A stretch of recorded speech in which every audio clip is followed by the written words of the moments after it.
We just wanted a ramp so my son could get inside. One woman decided that ramp was a crime against her HOA. She fined us, threatened us, then blocked my son's wheelchair. My 11-year-old cried himself to sleep, ashamed of his own home. 6 months later, everything she hid finally came out. Turns out her dead husband used a wheelchair too. When I finally stepped in, she wished she'd never met us. My name is David Coleman. I'm 42. A civil rights paralegal who spent a decade defending people nobody else wanted to defend. My wife, Renee, teaches 3rd grade. Our son Marcus is 11, sharp-tongued, obsessed with dinosaurs, and has used a wheelchair since a car accident 3 years ago left him with a spinal injury. We moved to Meadowbrook Estates hoping for a quiet, ordinary life. It was a small thing, but small things had started to matter more than ever by then. Meadowbrook looked perfect on paper. Manicured lawns, a community pool, good schools nearby. We bought a modest brick house on Willowbend Court, drained our savings for a proper wheelchair ramp, and told ourselves the hardest part of our lives was already behind us. We were wrong. Getting started, and her name was Deborah Whitmore. Looking back, I can still picture the exact expression on her face in that moment. Deborah Whitmore ran the Meadowbrook Estates HOA like a fiefdom. 15 years as president, unopposed every election. She treated the community bylaws as personal scripture. Neighbors joked about her clipboard patrols, but nobody joked too loudly.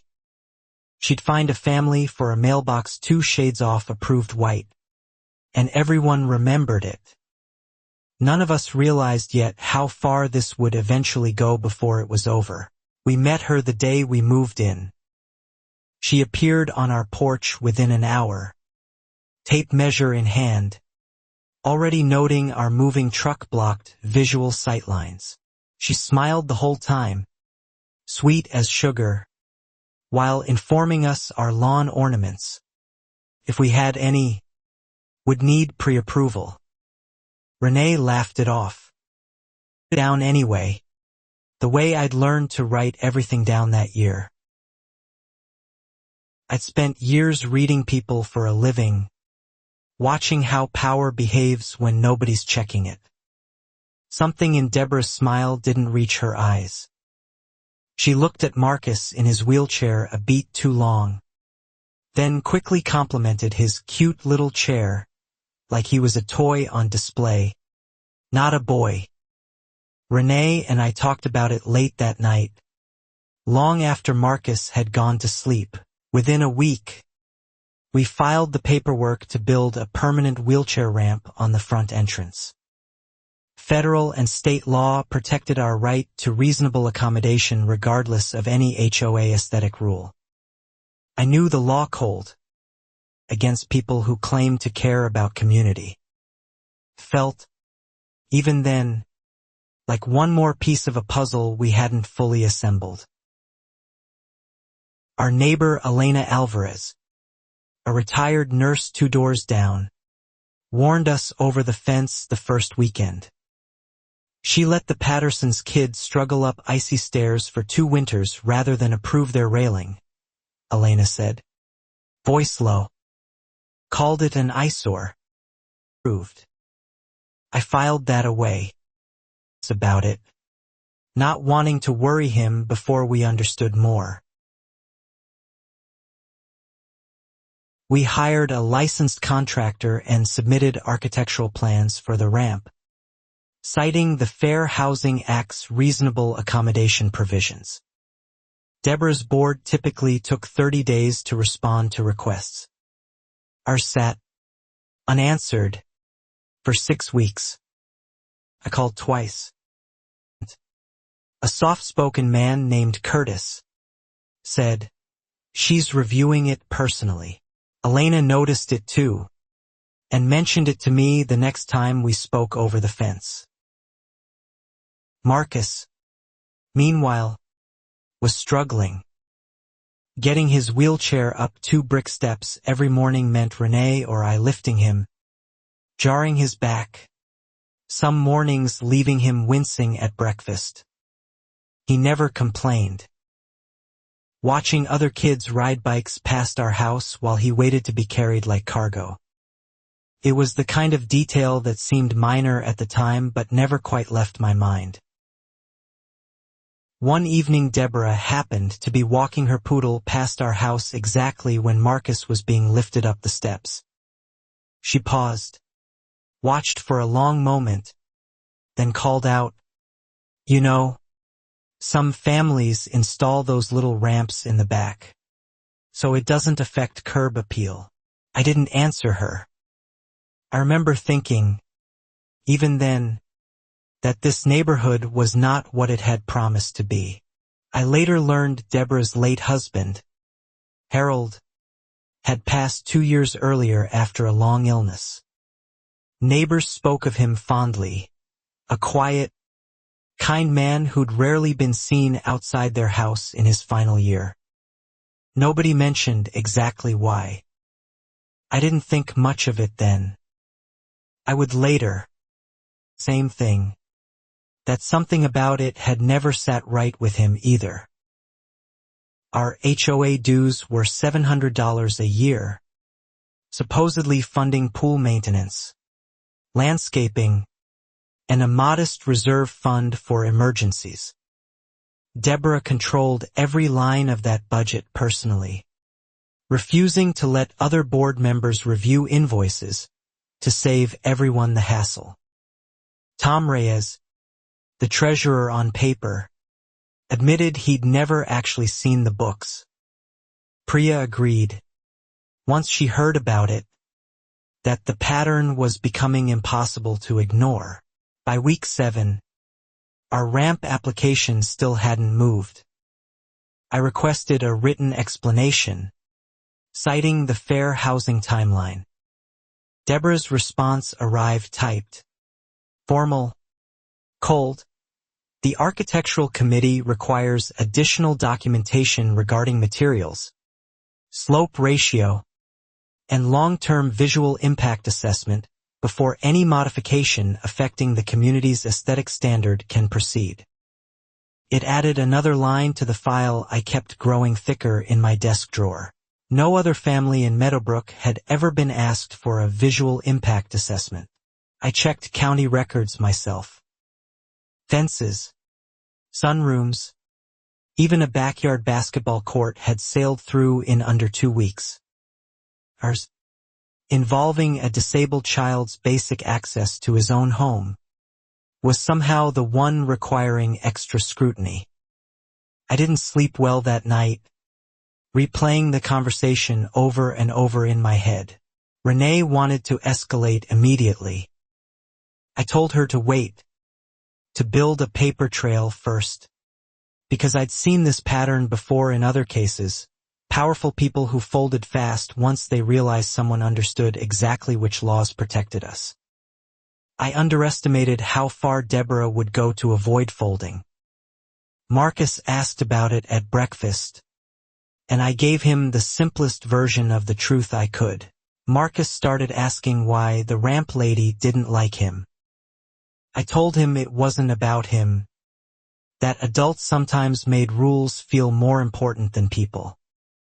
He nodded like he understood, but that night I heard him ask Renee, quietly through the wall, if we'd have to move again like the Pattersons. Somewhere in the back of my mind, I already knew this wasn't the end of it. I finally built the ramp anyway, county permit in hand, technically legal without HOA sign-off under our state's accommodation statute.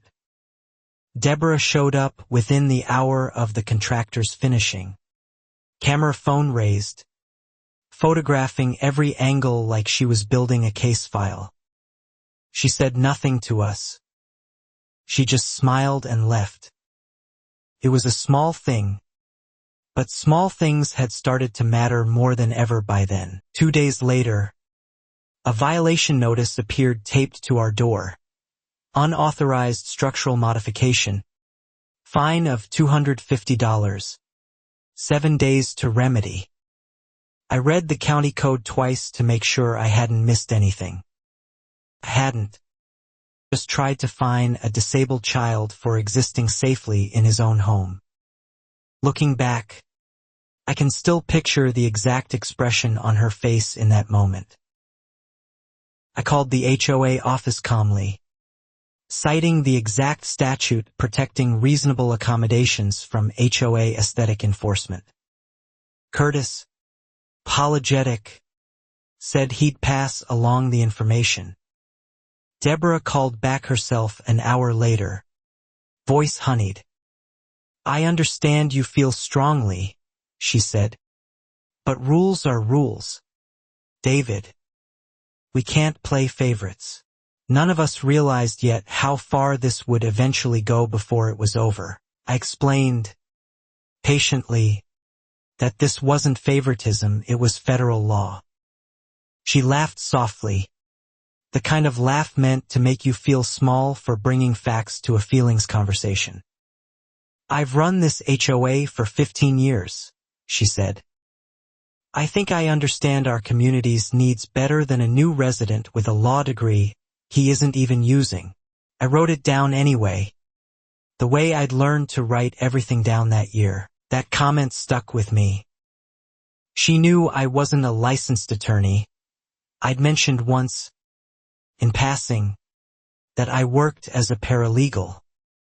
She'd clearly been asking around, gathering information on us the way she gathered violations on our house.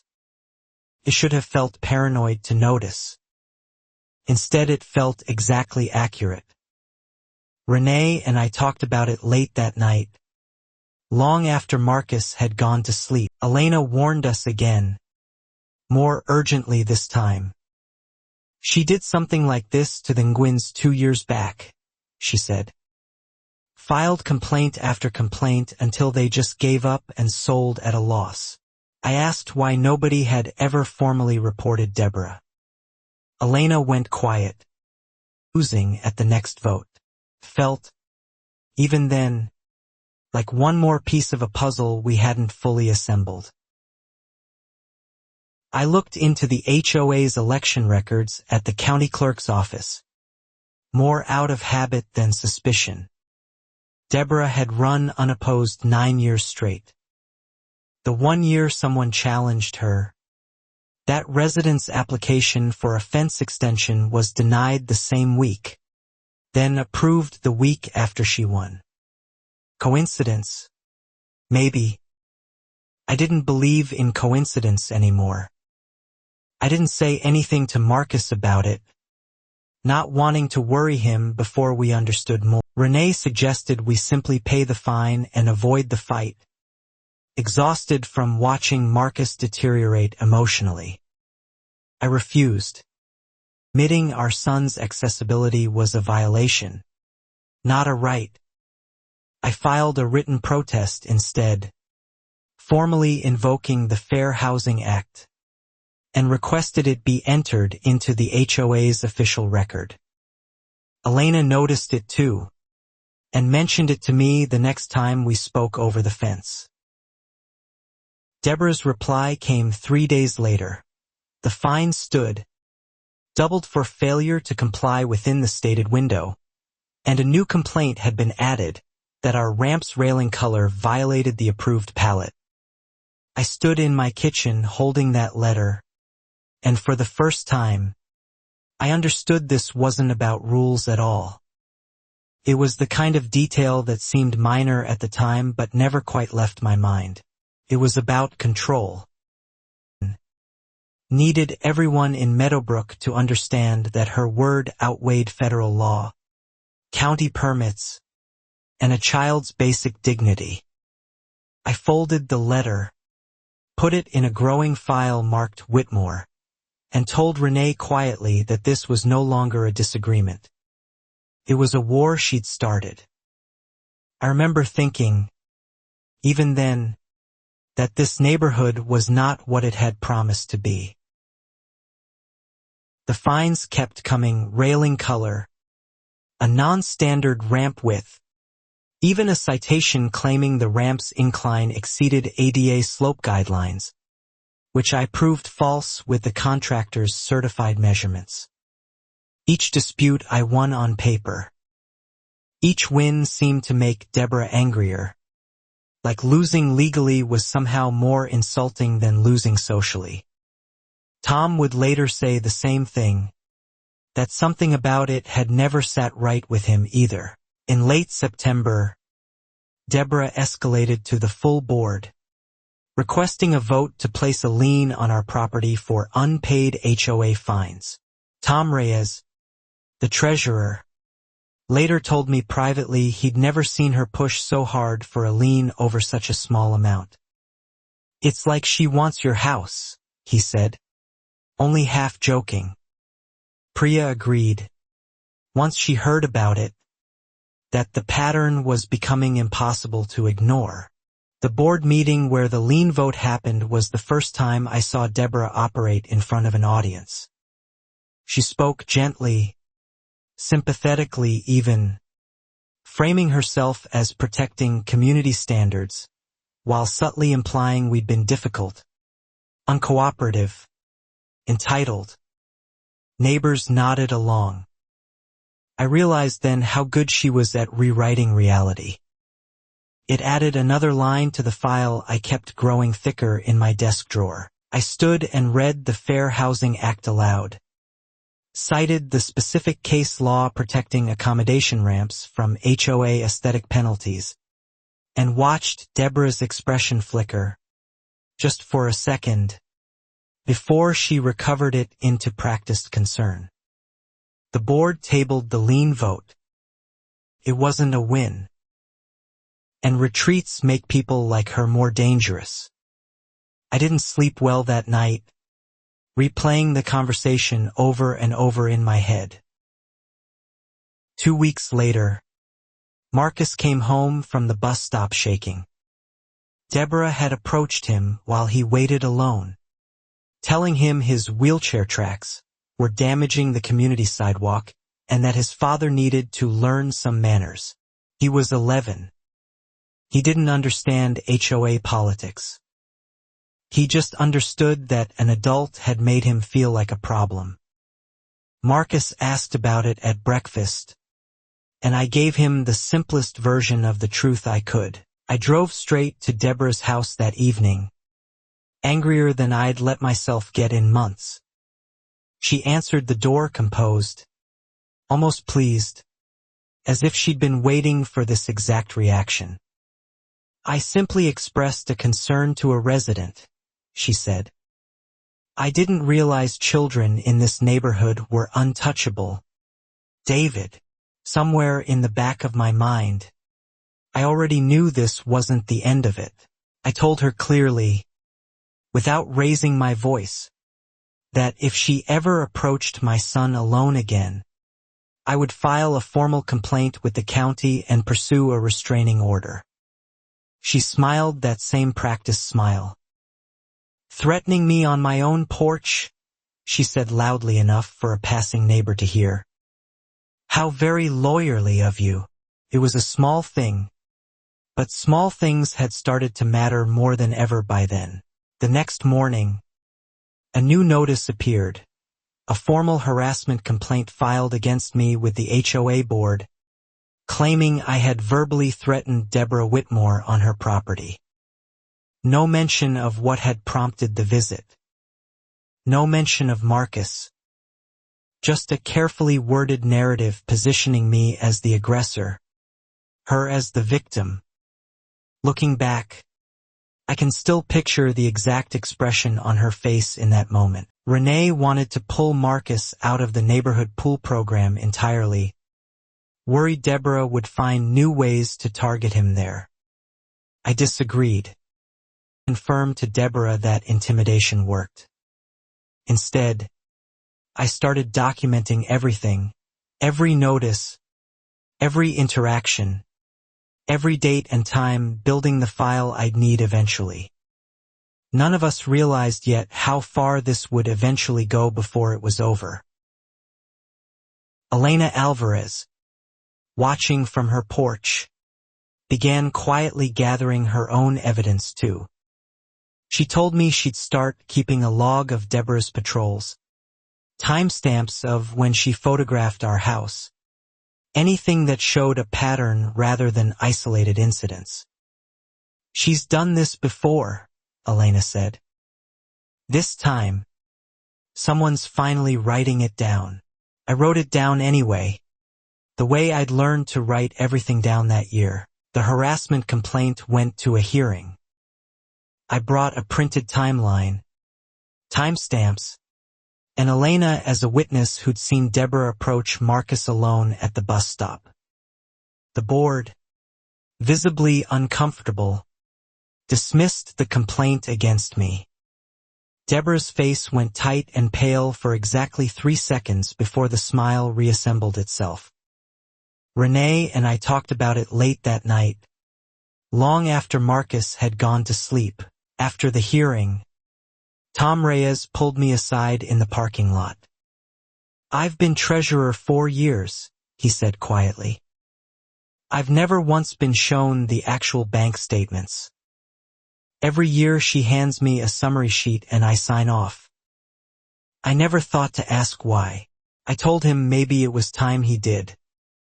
Felt, even then, like one more piece of a puzzle we hadn't fully assembled. That night I couldn't sleep, running through everything, the unopposed elections, the retaliatory permit approvals, the years of unreviewed finances, a pattern of targeting families until they left. It read less like an overbearing HOA president and more like someone protecting something specific. I just didn't know yet what that something was. I didn't say anything to Marcus about it, not wanting to worry him before we understood more. The following week, our home insurance company called, confused. Someone had filed an anonymous safety complaint alleging our ramp posed a structural collapse risk to the county building department, triggering a mandatory reinspection. The inspector who came out laughed at the claim. The ramp exceeded code by a wide margin, but the fee wasn't refunded. Elena noticed it too, and mentioned it to me the next time we spoke over the fence. I asked the inspector, off the record, whether he could tell who'd filed the anonymous complaint. He couldn't legally say, but he mentioned, almost carelessly, that it had come from someone using detailed technical language about slope ratios most homeowners wouldn't know. Deborah had used that exact phrase in her earlier letter to us. It was the kind of detail that seemed minor at the time but never quite left my mind. Marcus started refusing to use the front ramp when Deborah's car was in her driveway, insisting on the back entrance even though it meant a longer, bumpier route through the yard. Watching my 11-year-old reroute his own life to avoid one woman's cruelty broke something loose in me that had been holding steady until then. I remember thinking, even then, that this neighborhood was not what it had promised to be. Renee found him crying in his room that same week. Not about the ramp, but about a comment another kid had repeated from his mom, that the Coleman family was causing drama in the neighborhood. Deborah's narrative had traveled from HOA meetings into the mouths of children. That was the moment the war stopped being about a ramp. Tom would later say the same thing, that something about it had never sat right with him either. I began reaching out quietly to other families Elena mentioned, the Pattersons, the Nguins, tracking down forwarding addresses, sending careful emails asking if they'd be willing to share their experiences with Deborah's HOA presidency. 2 responded within a day, both still furious years later, both surprised anyone was finally asking. Priya agreed. Once she heard about it, that the pattern was becoming impossible to ignore.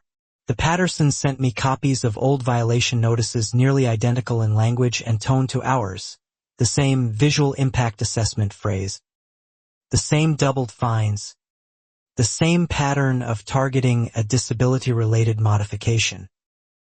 It wasn't coincidence anymore. It was a documented, repeated method, and I finally had it in writing from multiple sources. It added another line to the file I kept growing thicker in my desk drawer. Tom Reyes called me one evening, voice tight. He'd finally asked the HOA's bank for a printout of the reserve fund history himself, bypassing Deborah. 3 withdrawals over 2 years, totaling nearly $11,000. Listed only as administrative expenses, with no invoices on file. "I think I need your help," he said quietly. I didn't sleep well that night, replaying the conversation over and over in my head. I told him to make copies of everything immediately and store them somewhere Deborah couldn't access, in case she noticed the inquiry and tried to cover her tracks. Tom agreed, sounding shaken. For the first time since we'd moved to Meadowbrook, I felt the balance of power shift, even slightly, in our direction. Marcus asked about it at breakfast, and I gave him the simplest version of the truth I could. Deborah must have sensed something too. Her visits to our street increased. Camera always ready.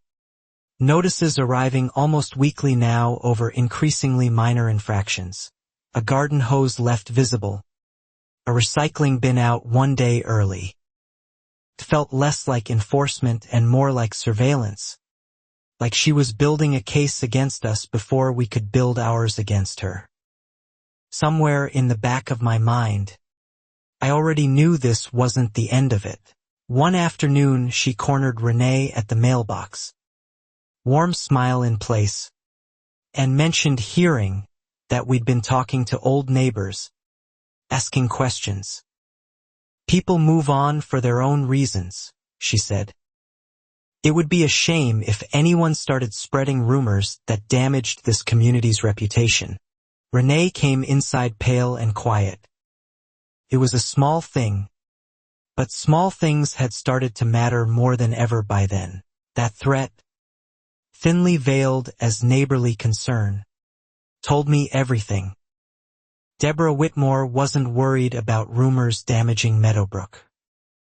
She was worried about the truth catching up to her. And the closer we got to it, the more reckless and desperate her small acts of cruelty were about to become.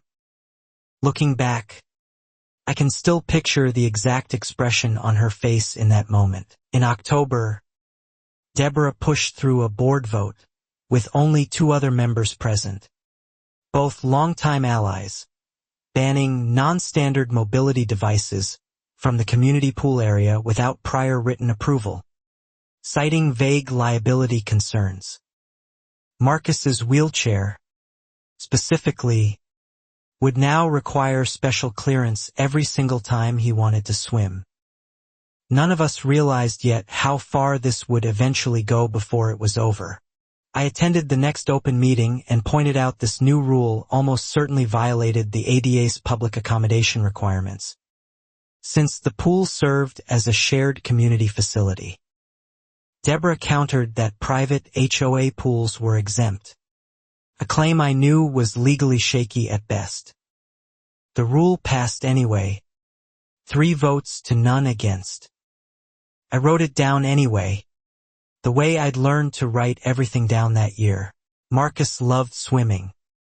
His body moved freely, without the wheelchair, without stairs. When I told him he'd need special approval, just to enter the pool now, he asked, in a small voice, if it was because of something he'd done wrong. I promised him it wasn't. Renee and I talked about it late that night, long after Marcus had gone to sleep. I filed a formal ADA complaint with the county's Fair Housing Office that same week, attaching the pool policy, the ramp violations, and Tom's discovery about unreviewed HOA finances as supporting context. The case worker told me these investigations typically took months. Deborah, meanwhile, had no such patience for waiting on anything she wanted. Felt, even then, like one more piece of a puzzle we hadn't fully assembled. A week later, our mail simply stopped arriving. When I called the post office, they said someone had submitted a mail forwarding request under our name, redirecting our mail to a P.O. Box 3 towns over. I hadn't filed it. It took 2 weeks of paperwork to reverse and restore our service. I didn't say anything to Marcus about it, not wanting to worry him before we understood more. I couldn't prove Deborah did it. But the timing, 1 week after my ADA complaint, felt anything but random. Elena mentioned she'd seen Deborah's car parked oddly close to our mailbox cluster one morning, longer than any dog-walking route required. I added it to the file, unproven but impossible to ignore. Elena noticed it too, and mentioned it to me the next time we spoke over the fence. Marcus's physical therapist noticed a change in him during sessions, more withdrawn, less willing to push through difficult exercises. When she gently asked what was wrong, he told her about the ramp lady and how she made him feel like his wheelchair was something shameful, something that made people mad at his family. It was the kind of detail that seemed minor at the time but never quite left my mind. That report reached us secondhand, through a worried phone call from his therapist, and it hit harder than any fine or notice had. Deborah wasn't just fighting a legal battle over property rules anymore. She was actively damaging an 11-year-old's sense of belonging in his own body, in his own neighborhood, in his own life. I remember thinking, even then, that this neighborhood was not what it had promised to be. I called an old colleague, a genuine attorney I'd worked alongside for years, and asked him to formally review our case. He agreed immediately, offering to represent us pro bono once he heard the details, calling it one of the clearest reasonable accommodation violations he'd seen outside a textbook. Having him meant Deborah could no longer dismiss me as unqualified. Tom would later say the same thing, that something about it had never sat right with him either.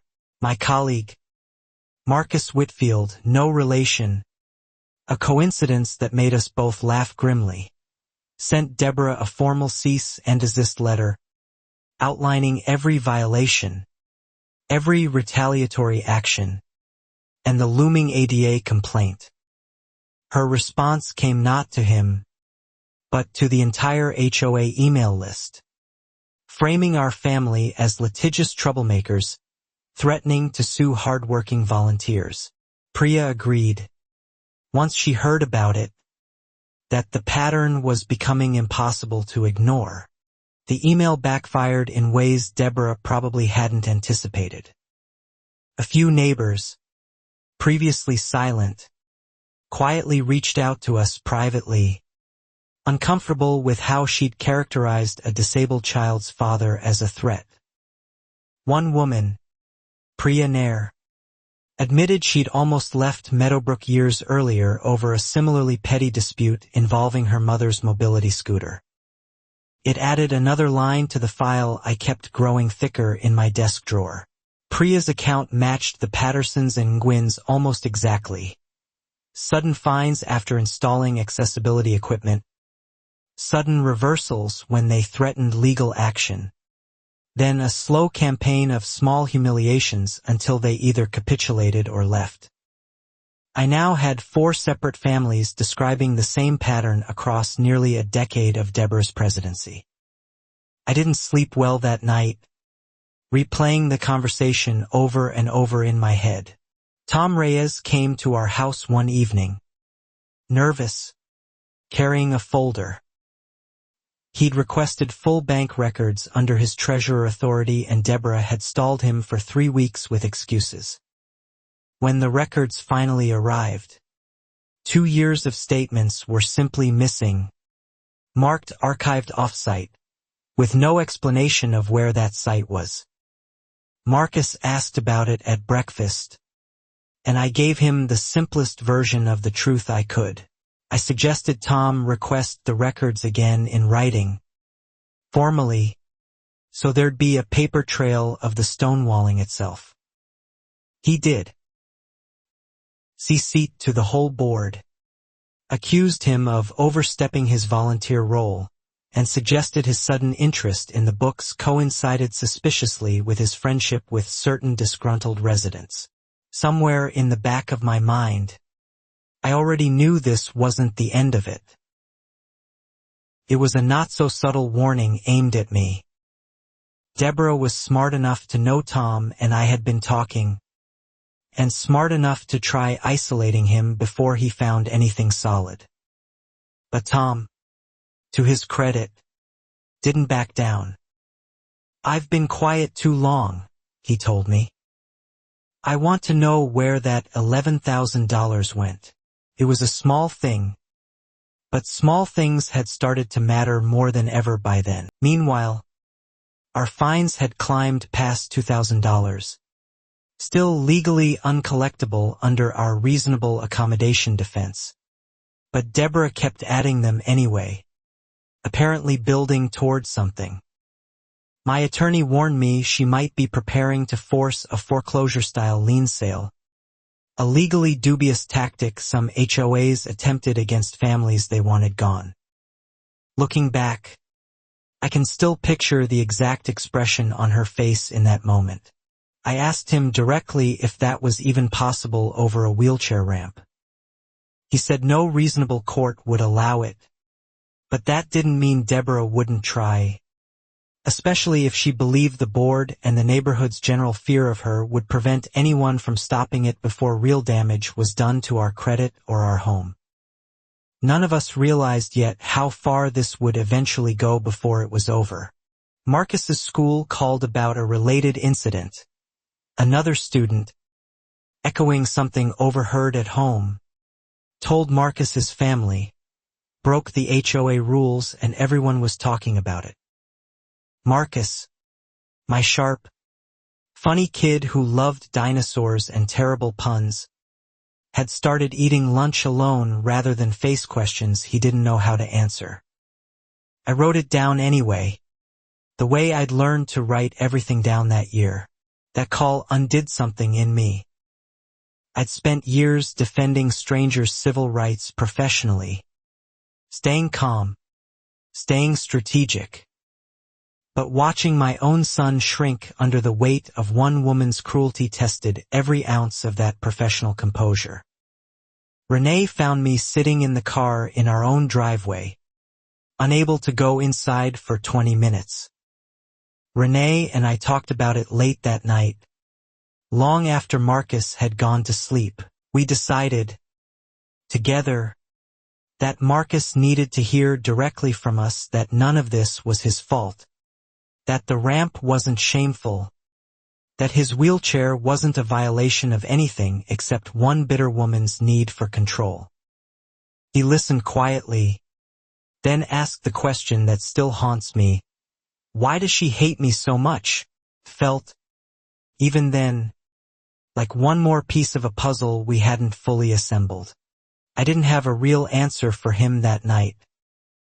I told him some people needed to feel powerful more than they needed to be kind, and that it said everything about her and nothing about him. He nodded, unconvinced, and asked if we could paint his ramp railing his favorite color, dinosaur green, just to spite her a little. I didn't say anything to Marcus about it, not wanting to worry him before we understood more. We did exactly that the following weekend. Deborah's violation notice arrived within 48 hours, citing unauthorized non-neutral exterior color scheme. I framed it and hung it in Marcus's room as a joke.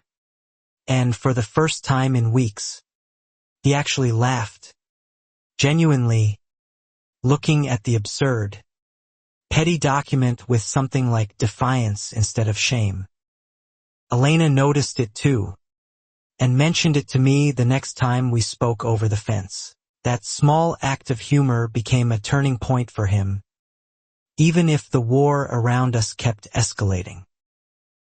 He started calling Deborah the ramp villain in a cartoonishly evil voice, turning his fear into something he could mock instead of something that controlled him. Kids find strange, resilient ways to reclaim power. I was proud of him. Seemed minor at the time, but never quite left my mind. Deborah, unaware her cruelty had become a punchline in our house, doubled down publicly instead. At the next HOA meeting, she proposed a new bylaw requiring all structural accessibility modifications to be reviewed by an outside architectural consultant at the homeowner's expense, a clear attempt to bury future ramp requests in cost and bureaucracy. I remember thinking, even then, that this neighborhood was not what it had promised to be. I stood again, citing federal precedent that additional financial burdens specifically targeting accommodation requests were themselves a form of discrimination. Several neighbors, visibly uncomfortable now, actually voted against the proposal alongside me. Failed 4-3. The first time in 9 years Deborah had lost a vote in front of the whole community. Tom would later say the same thing, that something about it had never sat right with him either. Her expression in that moment stayed with me. Not embarrassment, but something colder, calculating, like she was already rearranging her next move. She thanked the board for a healthy democratic process, with a smile that didn't reach her eyes, and left the meeting early, phone already pressed to her ear before she reached the parking lot. Priya agreed, once she heard about it, that the pattern was becoming impossible to ignore. 2 days later, our contractor called, confused. Someone claiming to represent the HOA had contacted his licensing board, alleging our ramp installation violated county building codes and requesting a formal review of his license. The complaint was baseless, dismissed within a week, but it cost him time, stress, and legal fees defending his own reputation. It added another line to the file I kept growing thicker in my desk drawer. He was furious, understandably, and told me plainly he wasn't sure he wanted to keep working in a neighborhood where a client's dispute could threaten his livelihood. I apologized, though none of it was my fault, and privately added his experience to the growing file of collateral damage Deborah left in her wake.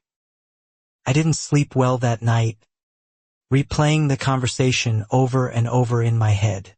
Elena's careful surveillance log had grown substantial by now, dates, times, photographs of Deborah photographing our house, notes on her pattern of visits that always spiked after any resistance to her authority. She handed it over one evening, unprompted. "I should have started this years ago," she said. "For the Pattersons. Marcus asked about it at breakfast, and I gave him the simplest version of the truth I could."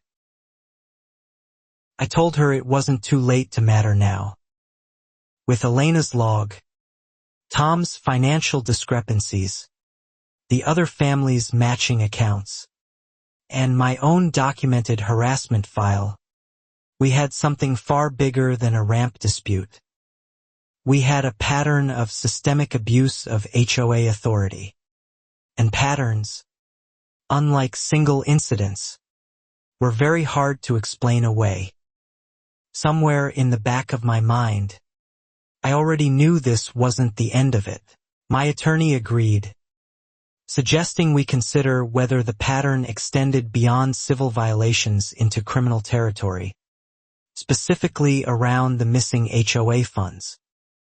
He recommended Tom formally request a forensic audit through the board, which would require majority approval, meaning we needed at least one more ally on a board Deborah had handpicked for years. It was a small thing, but small things had started to matter more than ever by then. That ally arrived unexpectedly. Priya Nair, still shaken by her own past experience, agreed to run for the open board seat vacated when a longtime Deborah loyalist moved out of state.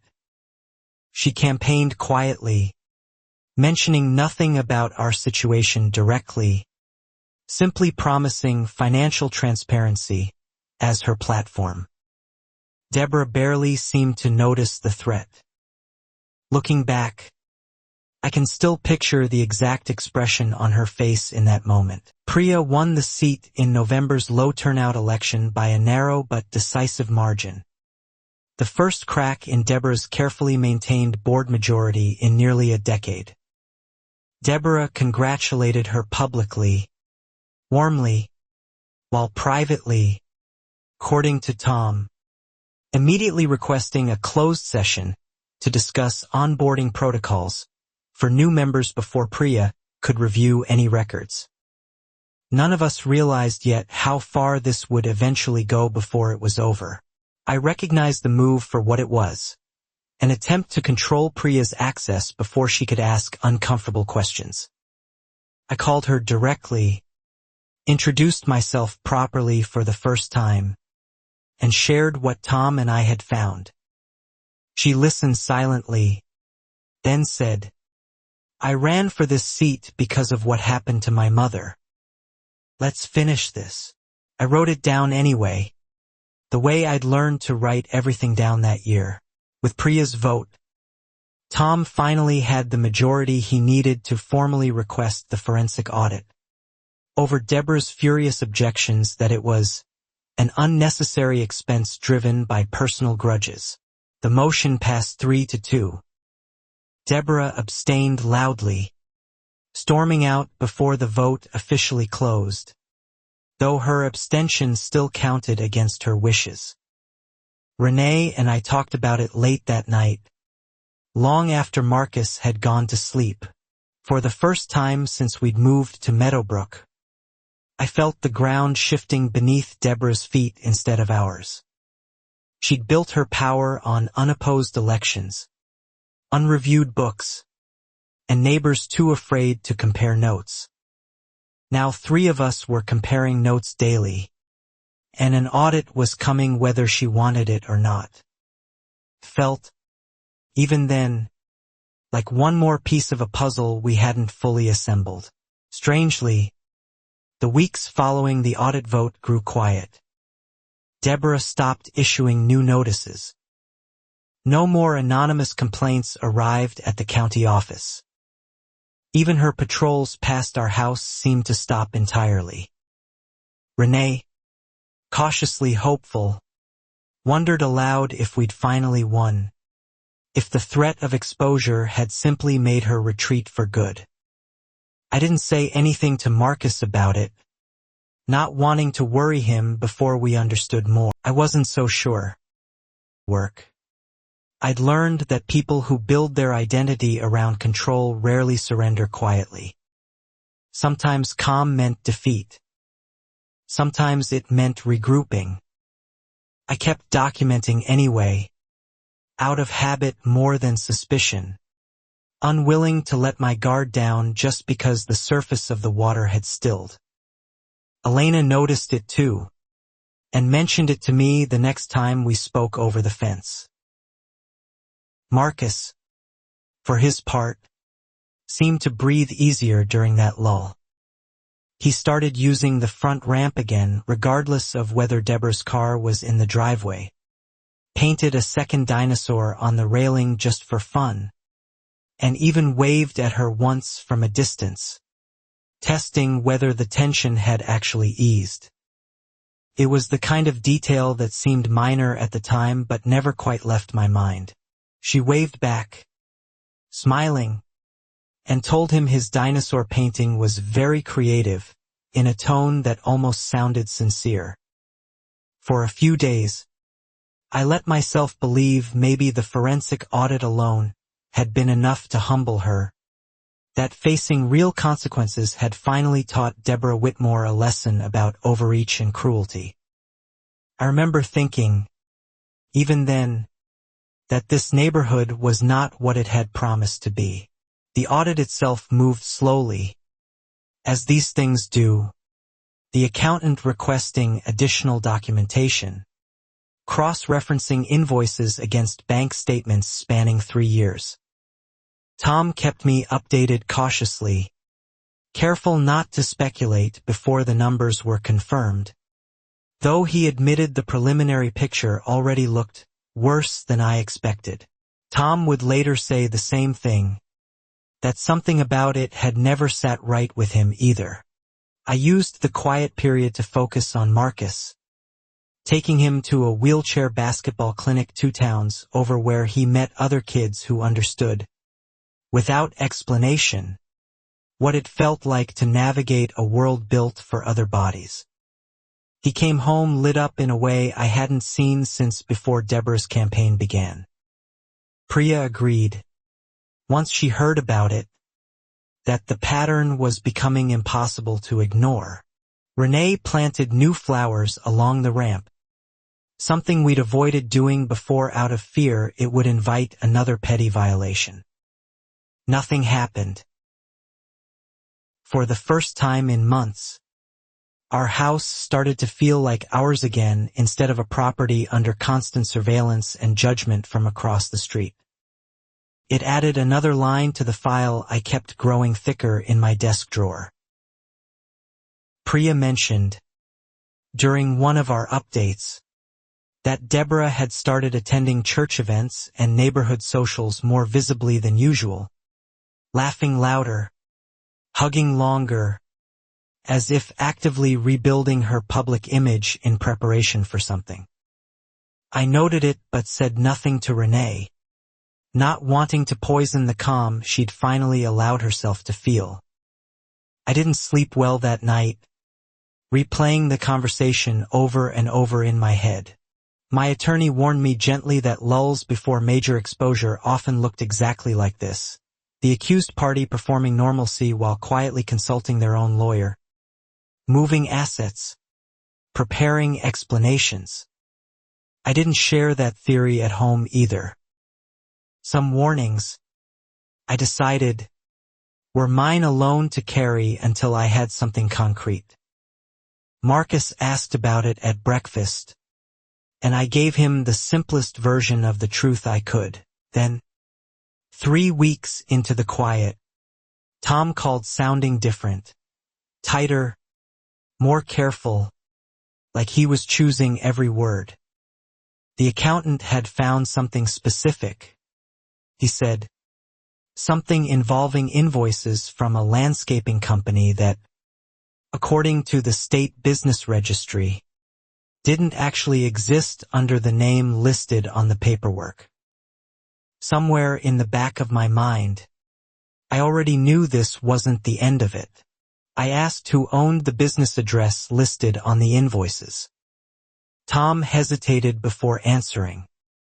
It traced back to a residential property, not a commercial landscaping company at all, but a modest rental home owned, according to county records, by Deborah Whitmore's adult son, Bradley, an attorney who worked 40 minutes away in the city. It was a small thing, but small things had started to matter more than ever by then. That single fact reframed everything. The administrative expenses weren't mysterious inefficiency or bad bookkeeping. They were payments, disguised as landscaping invoices, funneled from the HOA's reserve fund into a business address controlled by Deborah's own son. 15 years of unopposed elections suddenly made a very different, much darker kind of sense. Looking back, I can still picture the exact expression on her face in that moment. I sat with that information for a long time before telling Renee, wanting to be sure before I disturbed the fragile peace Marcus had finally found. But I already knew, somewhere underneath the caution, that the calm was ending. Deborah Whitmore hadn't retreated. She'd simply been buying time to protect what mattered most to her. None of us realized yet how far this would eventually go before it was over. 2 days later, the accountant requested a formal meeting with the full board to present preliminary findings. Deborah, informed of the request, reportedly went pale in front of Curtis, her usually unshakable composure cracking for the first visible time. The quiet was over. Worse than any fine. I wrote it down anyway, the way I'd learned to write everything down that year. The board meeting convened on a Thursday night. Folding chairs packed tighter than I'd ever seen them. Word having spread informally that something significant was coming. Deborah arrived 10 minutes late, composed again, wearing the same warm smile she'd perfected over 15 years. Though her hands, I noticed, wouldn't stay still on the table. Renee and I talked about it late that night, long after Marcus had gone to sleep. The forensic accountant, a measured woman named Ms. Okafor, presented her preliminary findings without editorializing. Over 3 years, roughly $11,000 in reserve fund. Withdrawals had gone to a landscaping company registered at a residential address, with no corresponding physical work documented anywhere on the property, and no competing bids on file. Felt, even then, like one more piece of a puzzle we hadn't fully assembled. Deborah interrupted twice, insisting the landscaping had been extensive drainage work behind the clubhouse that simply hadn't been photographed for record-keeping reasons. Ms. noted that county permits require documentation for drainage modifications of that scale, and no such permit existed in the county system for Meadowbrook Estates during that period. I didn't say anything to Marcus about it, not wanting to worry him before we understood more. Tom asked the question everyone in the room seemed to be avoiding, whose residential address was listed on the landscaping invoices. Deborah's answer came fast, rehearsed. "A contractor I trust personally," she said. "I don't see why his address is relevant to whether the work was completed." Ms. read the address aloud from her notes. Elena noticed it too, and mentioned it to me the next time we spoke over the fence. A murmur moved through the room as several longtime residents recognized the street name, Bradley Whitmore's rental property, purchased 2 years earlier, the same year the landscaping payments began. Deborah's face tightened, but she recovered quickly, claiming her son had simply subcontracted a legitimate crew and she'd never thought to question family involvement.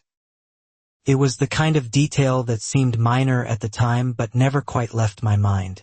The board voted 6-1, Deborah the lone dissent, to suspend her check-signing authority pending a full independent audit and to formally request an itemized accounting of every payment to the landscaping company, including bank records showing where the money actually went after leaving the HOA account. Deborah stormed out before the vote finished. I remember thinking, even then, that this neighborhood was not what it had promised to be. Curtis told me privately the next day that Deborah had called him at 11 that night, agitated, asking whether the board could legally remove her check-signing authority without a formal ethics hearing first. He didn't know the answer. Did I? Though my attorney confirmed the board's action had been entirely within its bylaws. Tom would later say the same thing, that something about it had never sat right with him either. The following week, an anonymous letter arrived at several neighbors' doors and signed, warning residents that certain individuals with personal vendettas were spreading unverified accusations about longtime community leaders, and that Meadowbrook's family values and property standards were under attack from newcomers unfamiliar with the neighborhood's traditions. Nobody doubted who'd written it. Priya agreed, once she heard about it, that the pattern was becoming impossible to ignore. The letter backfired almost immediately.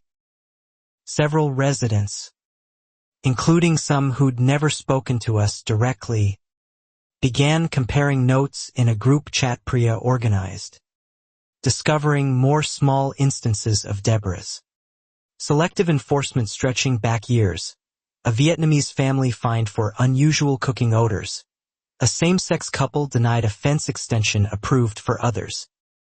It added another line to the file I kept growing thicker in my desk drawer. I hadn't known Meadowbrook's history of quiet discrimination extended that far. Each new account, painful as it was to hear, strengthened the pattern we were documenting. Deborah hadn't simply targeted us over a ramp. She'd spent 15 years deciding, quietly and consistently, which families deserved full participation in the community and which didn't.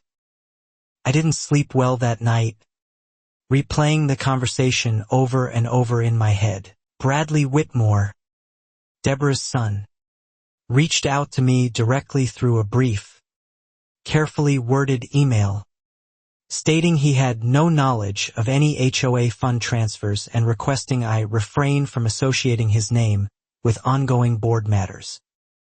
My attorney advised me not to respond directly, letting the audit's findings speak through proper legal channels instead. Marcus asked about it at breakfast, and I gave him the simplest version of the truth I could. And this report arrived 2 weeks later, more damning than the first. The bank records Bradley's business had been forced to provide, under threat of a subpoena the board's attorney pursued, showed the landscaping payments had been withdrawn as cash within days of each deposit, with no corresponding business expenses documented anywhere in his filings. Somewhere in the back of my mind, I already knew this wasn't the end of it.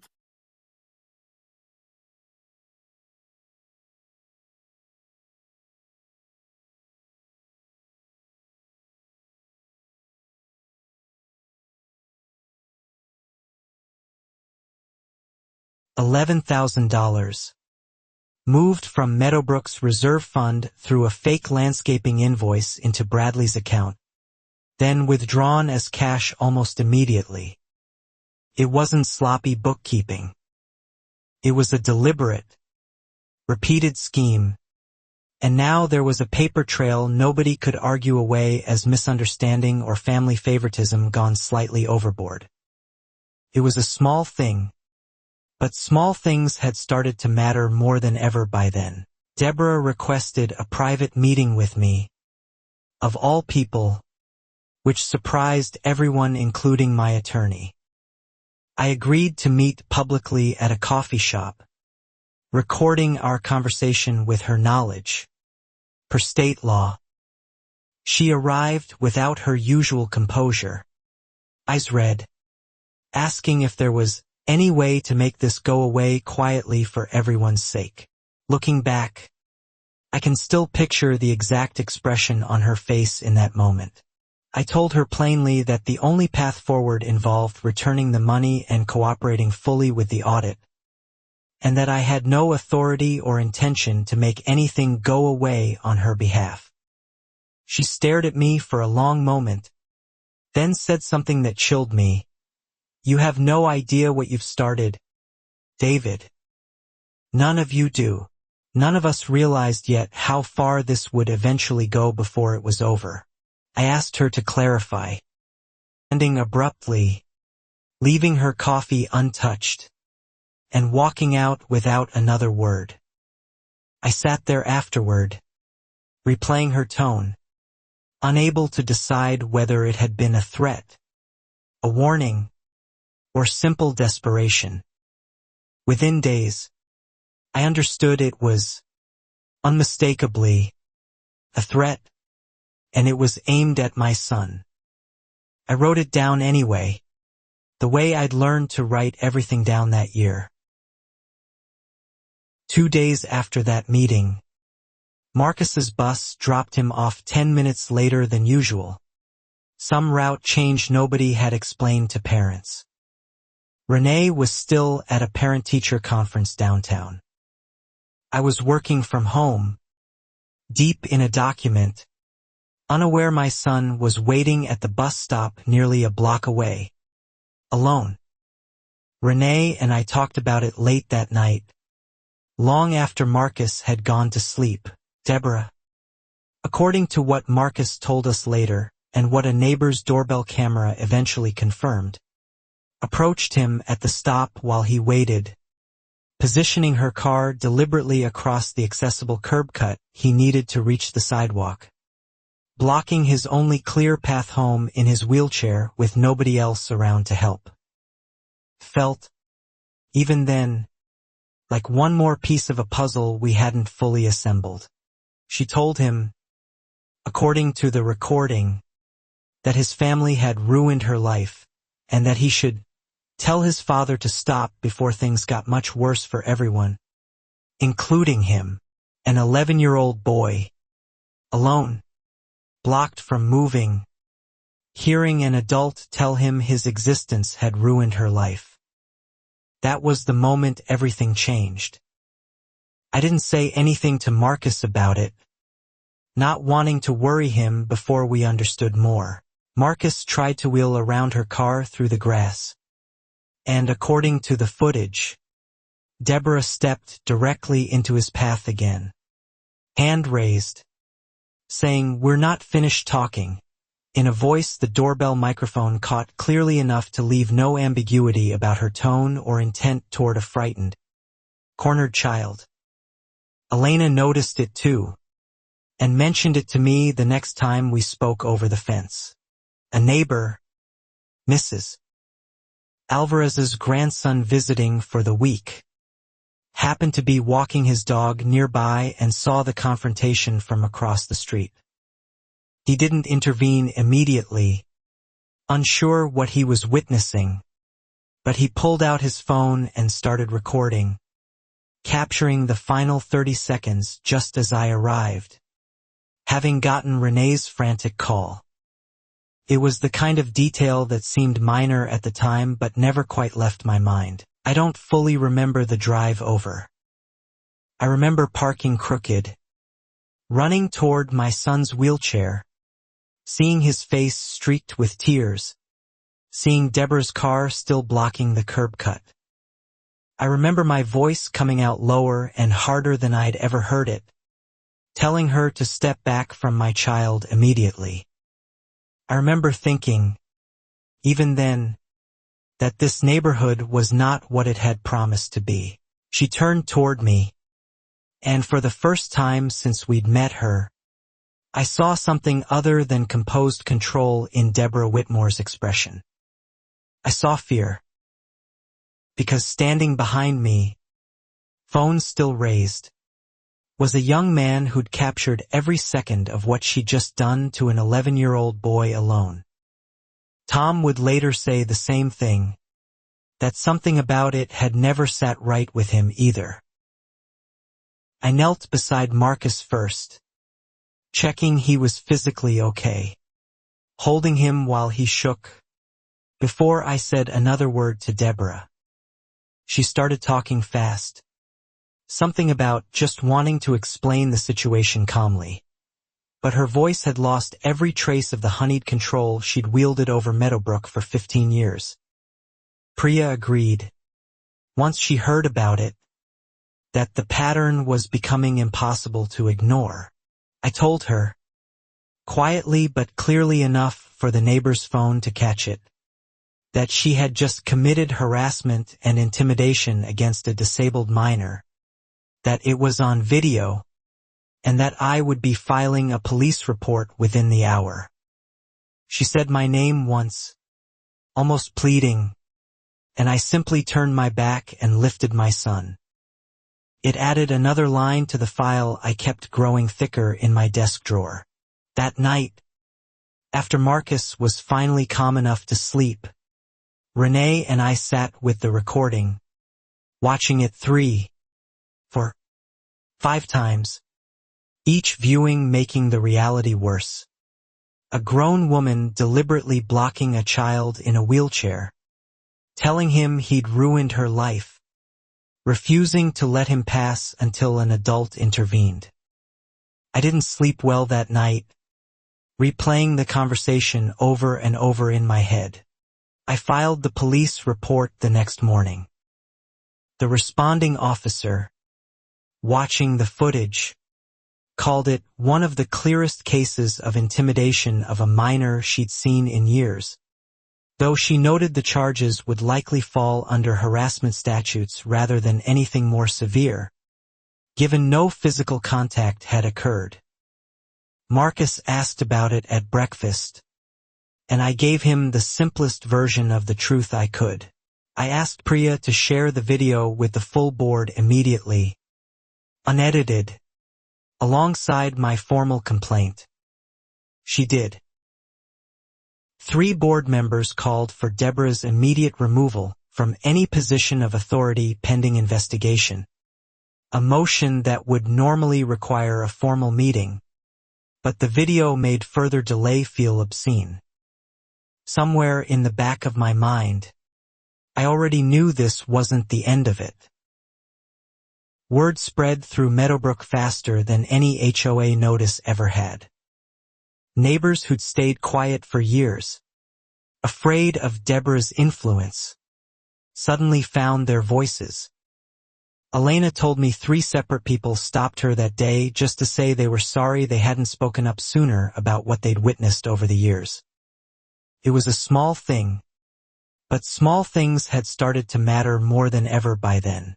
The neighbor's grandson, 17 and clearly shaken by what he'd captured, posted the video to a local community page with a simple caption asking whether this was who Meadowbrook wanted representing them.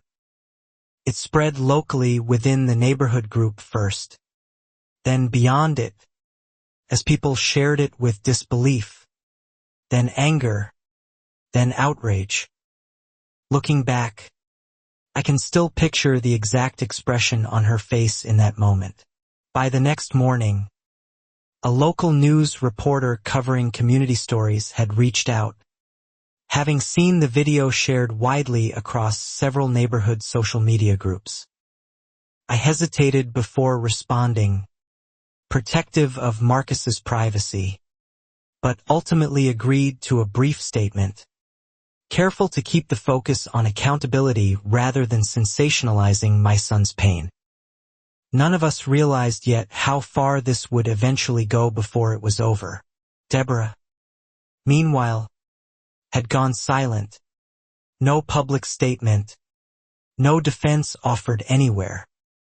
Curtis told me she'd stopped answering HOA calls entirely, and that Bradley had reportedly told her, in a heated phone call overheard by a neighbor, that she needed to get a criminal defense attorney immediately, not just handle this through the board. I wrote it down anyway, the way I'd learned to write everything down that year. The forensic audit findings and the bus stop video arrived in the public's awareness within the same week, and together they transformed Deborah from a controlling but tolerated HOA president into something the entire community now recognized clearly. Someone who had abused her position for years, financially and personally, against anyone she decided didn't belong. Renee and I talked about it late that night, long after Marcus had gone to sleep. I received calls from 2 more former Meadowbrook families I hadn't previously located. both confirming similar patterns of harassment tied to accessibility needs or racial background, both willing now, for the first time, to put their accounts in writing given how publicly the situation had already unraveled around Deborah's decade and a half of control. Felt, even then, like one more piece of a puzzle we hadn't fully assembled. My attorney began compiling everything into a single comprehensive complaint. The fund embezzlement, the pattern of discriminatory enforcement across multiple families, and now the criminal harassment of a minor, caught on video. He told me plainly this had moved well beyond a civil housing dispute into territory that likely warranted criminal prosecution on several fronts. I didn't say anything to Marcus about it, not wanting to worry him before we understood more. The HOA board scheduled an emergency meeting for the following week, this time expecting an unprecedented turnout given how far the story had spread. Priya told me ticket-style RSVPs, an unusual step for a normally sleepy HOA gathering, had already exceeded the community clubhouse's capacity, forcing a venue change to the local elementary school gym. Elena noticed it too, and mentioned it to me the next time we spoke over the fence. I debated whether to attend at all, worried the spectacle might harm Marcus further, exposing him to public attention he hadn't asked for. He surprised me by insisting he wanted to come. "I want her to see me not scared," he said, and something in his voice told me this mattered to him more than I understood. It was the kind of detail that seemed minor at the time but never quite left my mind. Renee and I agreed, on the condition that we'd leave immediately if it became too overwhelming for him.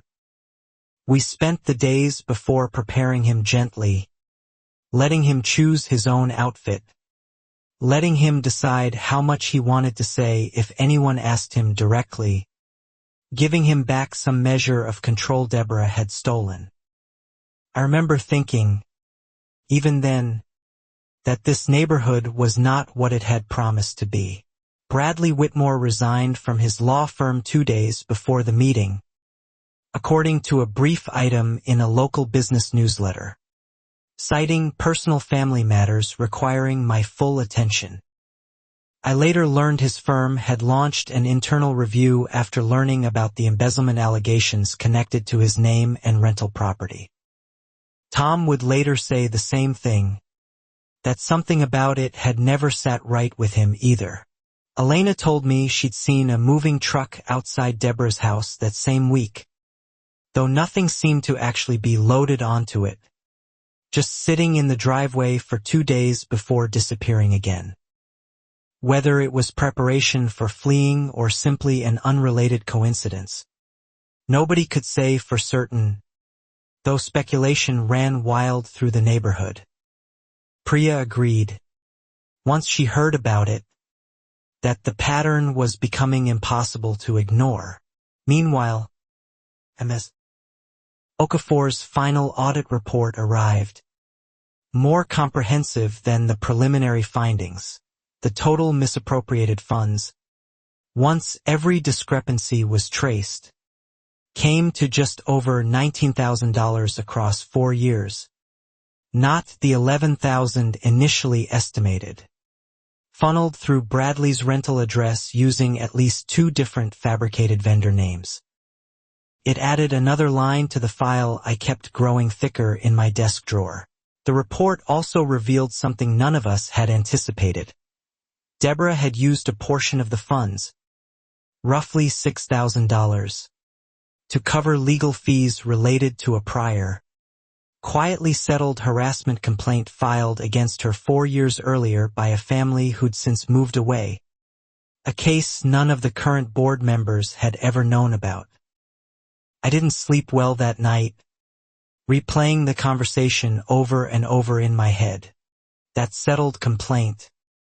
Once I tracked down the family through public court records, involved almost identical circumstances, a disabled child, an accessibility modification, escalating fines, and eventually a confrontation serious enough that the family had accepted a quiet financial settlement in exchange for signing a non-disclosure agreement and simply moving away without further comment. Marcus asked about it at breakfast, and I gave him the simplest version of the truth I could. Learning that Deborah had done this before, that she'd successfully silenced a nearly identical case years earlier using HOA funds to pay for her own legal defense, reframed everything again. This wasn't a woman who'd made one terrible lapse in judgment confronting my son. This was a pattern she'd successfully hidden and repeated for years. Somewhere in the back of my mind, I already knew this wasn't the end of it. I contacted that earlier family, gently, through the attorney who'd represented them. They were hesitant at first, still bound loosely by the old settlement's language. But once they learned about the video and the current investigation, their attorney confirmed they were willing to speak with prosecutors if it meant finally holding Deborah accountable. It was a small thing, but small things had started to matter more than ever by then. The county prosecutor's office, which had initially treated my harassment report as a minor civil matter, reopened its assessment once presented with the pattern. 2 disabled children targeted years apart, embezzled community funds used to silence the first family, and video evidence of the second confrontation. What started as one bus stop incident had become something far larger. Looking back, I can still picture the exact expression on her face in that moment. Deborah retained a criminal defense attorney from outside the county, someone Bradley reportedly found through his old law firm connections before his resignation took effect. Her new attorney issued a brief statement calling the allegations deeply misunderstood and asking the community to withhold judgment until all facts were properly examined through appropriate legal channels. None of us realized yet how far this would eventually go before it was over. Nobody in Meadowbrook seemed inclined to withhold judgment any longer. The community Facebook group, once dominated by posts about Deborah's holiday decoration contests and gardening tips, filled instead with residents sharing their own long-buried grievances, each post adding another thread to a pattern too extensive now for anyone to dismiss as coincidence or misunderstanding. I wrote it down anyway, the way I'd learned to write everything down that year. I found myself, oddly, feeling less triumphant than exhausted. Winning felt less like victory and more like survival. Watching a woman who'd spent years making our lives smaller finally face consequences. While Marcus still flinched sometimes at the sound of a car slowing near our house. A wound that no audit report could fully repair. Renee and I talked about it late that night, long after Marcus had gone to sleep. Renee reminded me gently one night that consequences mattered anyway, even if they couldn't undo the fear Marcus had carried for months. Accountability wouldn't erase what happened at that bus stop, but it would mean Deborah couldn't do this to another family, couldn't spend another 15 years deciding quietly who belonged in Meadowbrook and who didn't. Felt, even then, like one more piece of a puzzle we hadn't fully assembled. The emergency board meeting, now just days away, would determine Deborah's immediate removal from the HOA presidency regardless of the criminal investigation's outcome. But everyone sensed it would be more than a procedural vote. It would be the moment the entire community finally, publicly, reckoned with exactly who Deborah Whitmore had been all along. I didn't say anything to Marcus about it, not wanting to worry him before we understood more. I spent the night before the meeting organizing every document into a single presentation. Not to humiliate her further, but to ensure nobody in that gym could later claim ignorance, could later say they hadn't known. The way so many neighbors had quietly known pieces of this story for years without ever connecting them. Elena noticed it too, and mentioned it to me the next time we spoke over the fence. Marcus asked me, the morning of the meeting, whether Deborah would go to jail. I told him I honestly didn't know, that the legal process took time, but that whatever happened, everyone would finally know the truth about what she'd done. To him, and to every family before us who'd been too afraid or too alone to fight back. It was the kind of detail that seemed minor at the time but never quite left my mind. He nodded, quiet for a moment, then said something that stuck with me the rest of that day. I'm not scared of her anymore. I think she's scared of us now. Looking at the moving truck that had appeared and disappeared from her driveway, I suspected, for the first time, that my son might be exactly right. I remember thinking, even then, that this neighborhood was not what it had promised to be.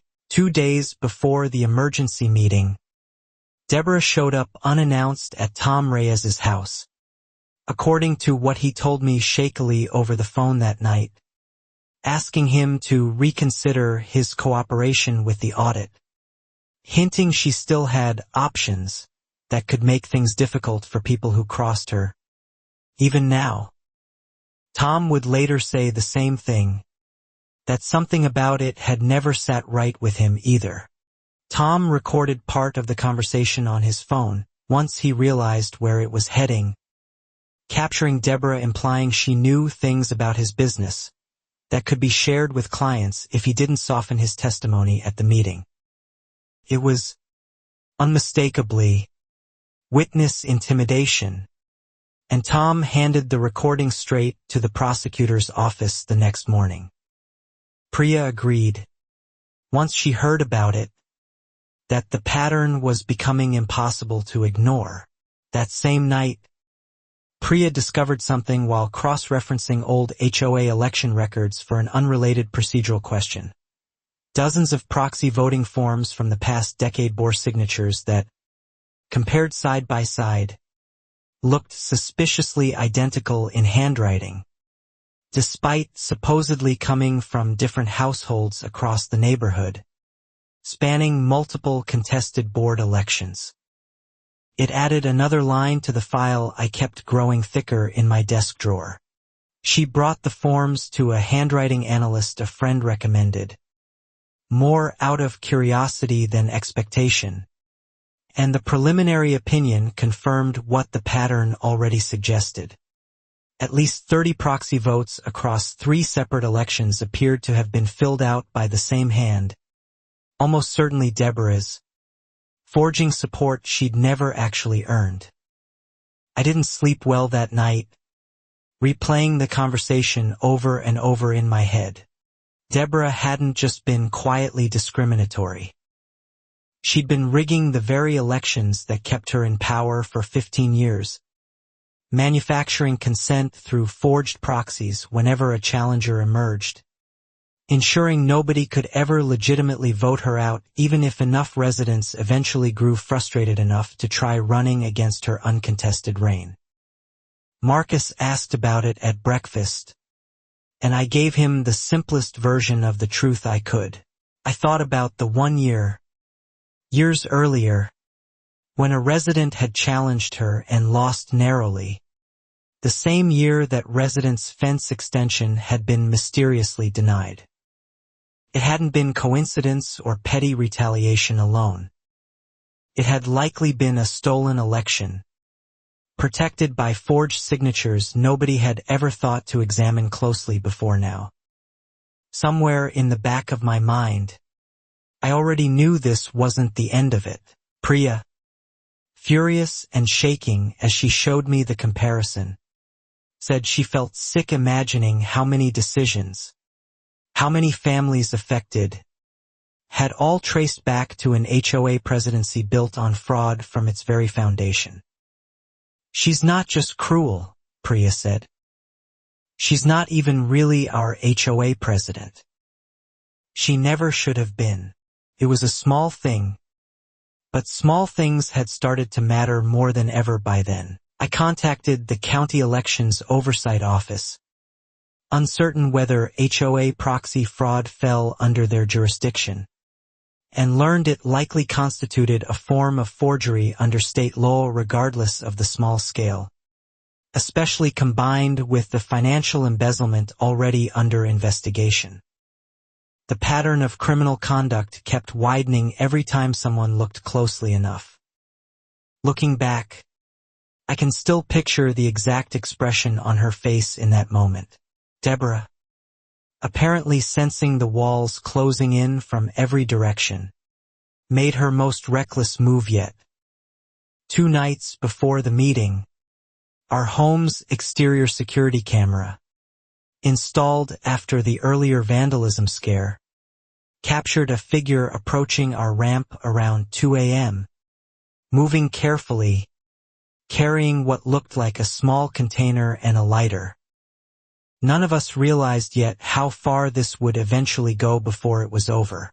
I woke Renee immediately, and we watched the footage together in disbelief as the figure, features obscured by a hood but body language unmistakably familiar after months of documenting her movements, poured something along the base of the wooden ramp railing before apparently losing nerve, or hearing a neighbor's dog bark, and fleeing without lighting it.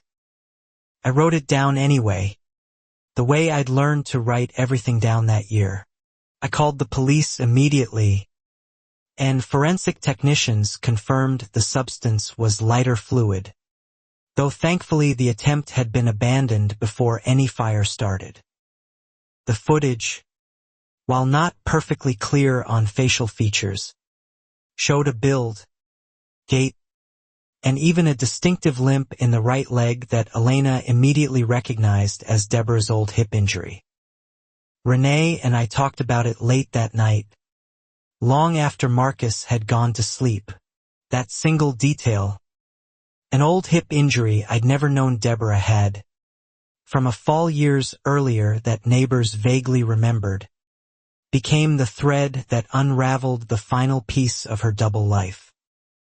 Because that same injury, according to hospital records my attorney later subpoenaed, had been treated by the same physician who'd cared for her late husband, Harold, felt, even then, like one more piece of a puzzle we hadn't fully assembled. I asked my attorney to formally request Harold Whitmore's medical history as it related to any prior accessibility accommodations Deborah herself might have requested from a previous HOA, given the growing pattern of hypocrisy building against her. What came back, through public probate and prior HOA records from their old neighborhood, changed everything.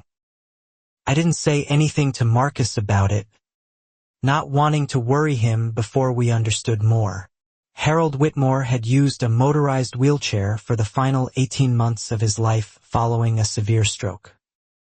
In their previous HOA, records showed Deborah herself had submitted a formal accommodation request for a ramp nearly identical to ours, and had specifically cited the same Federal Fair Housing Act protections I'd used against her. Elena noticed it too, and mentioned it to me the next time we spoke over the fence. She'd fought for that ramp. Language. The exact arguments. The exact righteous urgency I had used for Marcus, to protect her own husband's dignity and access to their home years earlier.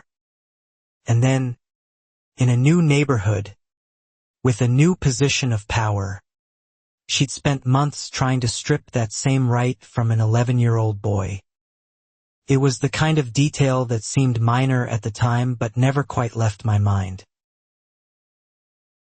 I didn't understand it.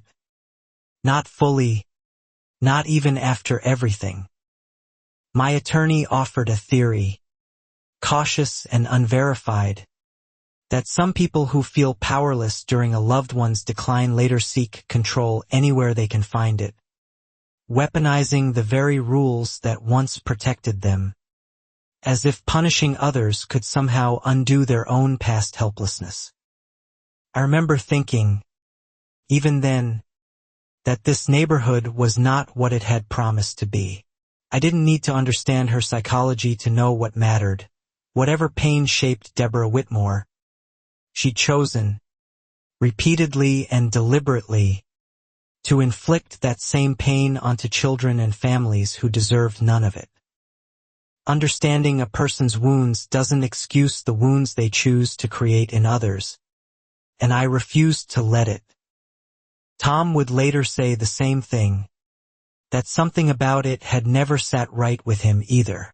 The attempted arson evidence went straight to the prosecutor alongside everything else, elevating the charges under consideration from harassment and embezzlement to include attempted arson and witness intimidation. Deborah's newly hired criminal attorney reportedly advised her, according to a source close to the case, to stop all contact with anyone connected to the investigation immediately. Priya agreed, once she heard about it, that the pattern was becoming impossible to ignore. She didn't listen. Emergency meeting. She called Renee's cell phone directly, something she'd never done before, leaving a rambling voicemail that swung between tearful apology and thinly veiled threat, insisting she'd only ever wanted what was best for the community, while warning that things would get much worse if the meeting proceeded as planned. It added another line to the file I kept growing thicker in my desk drawer. I turned that voicemail over to the prosecutor as well. My attorney told me, flatly, that Deborah's behavior over these final days looked less like someone managing a crisis strategically and more like someone unraveling completely, making decisions that virtually guaranteed her own prosecution rather than protecting whatever remained of her reputation or freedom. I didn't sleep well that night, replaying the conversation over and over in my head. Bradley Whitmore, according to Curtis, had stopped answering his mother's calls entirely by this point, apparently having consulted his own attorney about potential liability. Given his name on the fraudulent invoices, regardless of whether he'd known his mother's full intentions when he agreed to let her use his rental address for the payments. Marcus asked about it at breakfast, and I gave him the simplest version of the truth I could. Elena told me she'd watched Deborah's house grow noticeably darker each evening that week. Curtains drawn, no lights visible from the street. The poodle no longer walked at its usual hour. Whatever composure had defined Deborah Whitmore for 15 years in Meadowbrook had finally, completely, collapsed under the weight of everything now surfacing at once. Somewhere in the back of my mind, I already knew this wasn't the end of it. I felt, watching all of this unfold, a strange mixture of vindication and unexpected sorrow, not for Deborah's choices, which I couldn't excuse, but for the version of her that had once genuinely fought for her husband's dignity, before something in her curdled that fight into cruelty aimed at anyone who reminded her of what she'd lost. It was a small thing, but small things had started to matter more than ever by then. Marcus, thankfully, remained unaware of the attempted arson, and Renee and I agreed to keep it that way until he was older, unwilling to add "someone tried to burn your ramp" to the list of things an 11-year-old already carried. Some truths, I decided, could wait until he had more armor to hold them. Looking back, I can still picture the exact expression on her face in that moment. The morning of the emergency meeting arrived gray and cold, The kind of overcast day that made the elementary school gym feel even more cavernous once residents began filing in. Far more than the folding chairs could hold. Many standing along the walls, phones out, the entire neighborhood present for what everyone sensed was an ending. None of us realized yet how far this would eventually go before it was over. I sat near the front with Renee and Marcus, Priya and Tom nearby, my attorney beside me with a folder thick enough that Deborah's own attorney, seated stiffly across the aisle beside her, visibly noted its size before quickly looking away, whispering something to his client that made her flinch. I wrote it down anyway, the way I'd learned to write everything down that year. Deborah arrived last, escorted by her attorney, wearing a modest gray suit instead of her usual bright, cheerful colors, no jewelry, hair pulled back severely. She looked, for the first time since I'd known her, smaller than the role she'd occupied for 15 years, as if the costume of authority had finally been stripped away completely. Renee and I talked about it late that night, long after Marcus had gone to sleep. The board president pro tem, a soft-spoken retired teacher named Mr.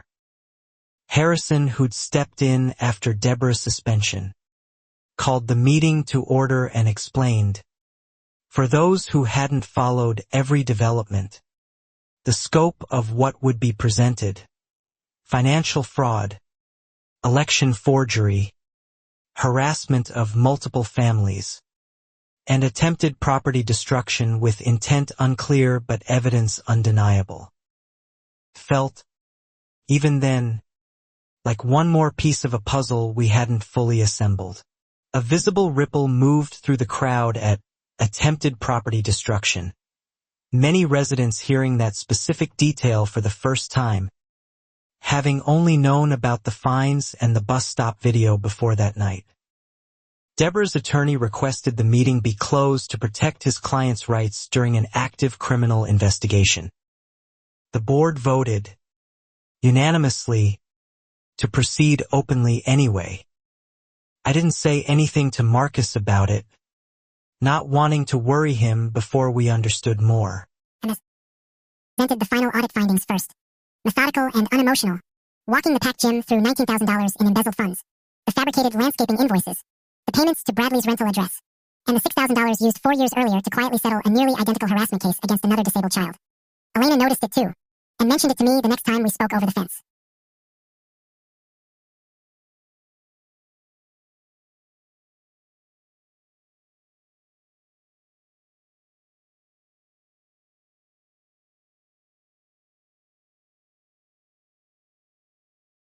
Hearing about that earlier family, the one silenced years before we'd ever moved to Meadowbrook, audibly shocked the room in a way even the video hadn't. Several longtime residents, people who'd lived there a decade or more, exchanged confused, horrified glances, realizing they'd lived alongside this pattern for years without ever knowing its true shape. It was the kind of detail that seemed minor at the time but never quite left my mind. Priya presented the proxy vote forgery next, holding up enlarged copies of the matching handwriting samples projected onto the gym's pull-down screen, explaining plainly that Deborah Whitmore had likely never legitimately won a contested HOA election in over a decade, her entire presidency resting on forged consent from residents who'd never actually signed those forms. I remember thinking, even then, that this neighborhood was not what it had promised to be. A woman near the back stood up, visibly shaking, and said she remembered signing a proxy form once that she didn't fully understand, only for her signature to apparently appear on additional forms that year she'd never authorized. Her voice cracking, she asked whether that meant her name had been used without her knowledge for years. Tom would later say the same thing, that something about it had never sat right with him either. Priya confirmed gently that it likely had, and the room's temperature seemed to drop further, the abstraction of fraud suddenly becoming personal for dozens of residents. Realizing their own names, their own trust, had been quietly stolen and repurposed to keep one woman in power over their community for far longer than she deserved. Priya agreed, once she heard about it, that the pattern was becoming impossible to ignore. I stood next, and with Marcus's permission, played the bus stop video in full for the room, unedited. 30 seconds of a grown woman blocking a frightened 11-year-old's wheelchair while telling him he'd ruined her life. Nobody spoke while it played. Several people, I noticed, were crying by the time it ended. It added another line to the file I kept growing thicker in my desk drawer. I then read, briefly and without embellishment, the accounts from the Pattersons, the Gwynns, Priya's mother, and the earlier silenced family, laying out 15 years of documented, repeated targeting of accessibility needs and marginalized families disguised as aesthetic and financial enforcement. The pattern, finally, sat fully assembled in front of every neighbor who'd ever doubted it. I didn't sleep well that night, replaying the conversation over and over in my head. Finally, I mentioned the attempted arson footage, careful with the details given the ongoing investigation, simply confirming that police forensics had matched the substance and that a figure matching Deborah's distinctive gait had been captured attempting to ignite our ramp 2 nights earlier. The room's silence turned into something closer to collective horror. Marcus asked about it at breakfast, and I gave him the simplest version of the truth I could. Deborah's attorney requested a moment with his client before any response, and after a whispered, tense exchange, he stood instead, stating she would decline to comment further given the active criminal proceedings, but wished to express that she never intended for things to escalate this far, and hoped the community could eventually find understanding and healing. Somewhere in the back of my mind, I already knew this wasn't the end of it. A voice from the back of the gym, one of the newer residents I didn't recognize, called out, loud and clear, asking whether understanding and healing extended to the 11-year-old boy she'd cornered at a bus stop, or the family she'd silenced years ago, or the neighbors whose signatures she'd forged for a decade. It was a small thing, but small things had started to matter more than ever by then. Deborah didn't answer, staring at the folding table in front of her, while Mr. Harrison called for the formal vote on her immediate and permanent removal from the HOA board, along with a resolution authorizing the board's attorney to pursue full civil recovery of the misappropriated funds through every available legal channel. Looking back, I can still picture the exact expression on her face in that moment. The vote wasn't close. Capable of voting rose against her. A unanimous, thunderous repudiation of 15 years built on forged consent and quiet cruelty.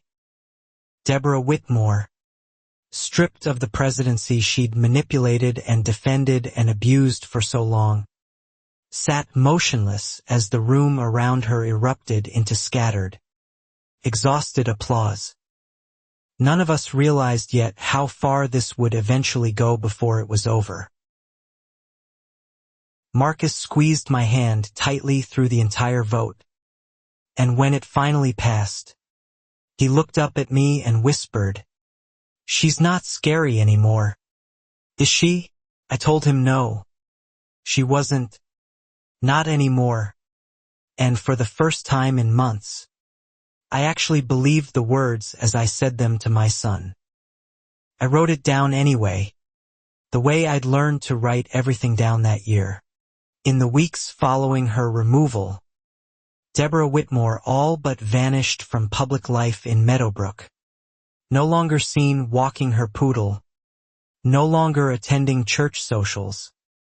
Her house sitting dark and silent while a for sale sign appeared unexpectedly in her yard less than 10 days after the emergency meeting concluded. Renee and I talked about it late that night, long after Marcus had gone to sleep. I learned later, through Curtis, that several neighbors had begun quietly avoiding eye contact with her whenever she did appear. The social isolation she'd once wielded, like a weapon against families she deemed unworthy, now turning fully back on her.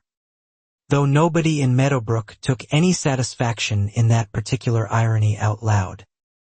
Felt, even then, like one more piece of a puzzle we hadn't fully assembled. The county prosecutor's office moved methodically, building a formal case that now spanned embezzlement, forgery, harassment of a minor, and attempted arson, each charge requiring its own evidentiary review before formal indictment. My attorney warned me this process could take months, testing everyone's patience, especially Marcus's, who kept asking when the trial part would start. I didn't say anything to Marcus about it, not wanting to worry him before we understood more.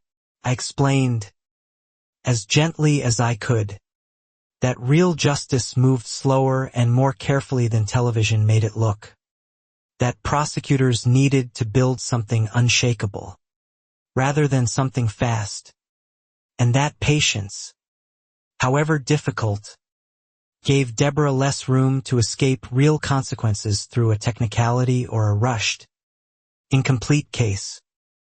Elena noticed it too, and mentioned it to me the next time we spoke over the fence. Bradley Whitmore, facing his own potential liability for the fraudulent invoices bearing his rental property, ultimately agreed to cooperate fully with investigators in exchange for leniency. Regarding his own limited role, providing detailed records of every cash withdrawal and confirming, under oath, that his mother had directed the entire scheme without his initial knowledge. It was the kind of detail that seemed minor at the time but never quite left my mind. That cooperation gave prosecutors the final piece they needed. A direct, sworn account connecting Deborah personally to every fraudulent transaction, closing any argument her attorney might have raised suggesting ambiguity about who had actually orchestrated the embezzlement scheme running quietly beneath Meadowbrook's landscaping budget for nearly 4 consecutive years. I remember thinking, even then, that this neighborhood was not what it had promised to be. Meanwhile, the civil case moved forward alongside the criminal one, the HOA's new board formally voting to pursue full financial recovery, with Ms. Okafor's audit serving as the foundation for a lawsuit seeking not just the $19,000 in embezzled funds, but additional damages tied to legal fees the community had incurred investigating her conduct. Tom would later say the same thing, that something about it had never sat right with him either. I found myself, during this waiting period, fielding calls from 2 different journalists working longer-form pieces about HOA governance abuses nationally, using Meadowbrook as a case study in how unchecked authority within small community associations could quietly harm the most vulnerable residents for years without any real external oversight or accountability. Priya agreed, once she heard about it, that the pattern was becoming impossible to ignore. I agreed to speak with one, carefully, keeping Marcus entirely out of any direct quotes, focused instead on the systemic failures that had allowed someone like Deborah to operate, unchecked for 15 years. Unopposed elections nobody questioned, financial records nobody reviewed, and a culture of fear that discouraged neighbors from comparing notes sooner.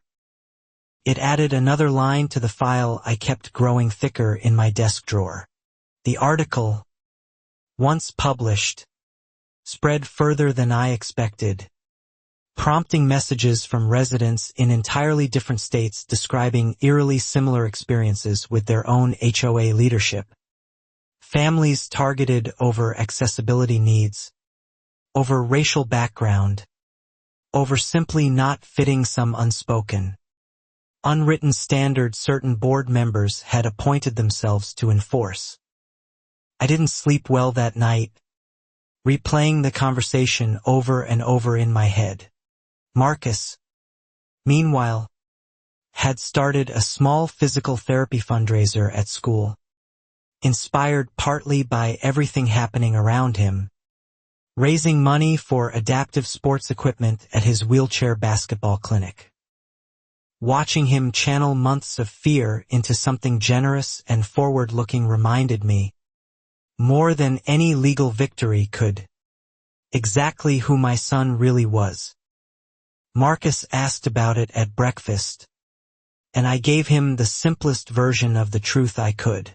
Renee organized a small neighborhood gathering at our house, an intentional counterpoint to everything Deborah had tried to poison, inviting the families who'd shared their stories, Elena, Tom, Priya, and others who'd found their voices during the investigation. It wasn't a celebration exactly.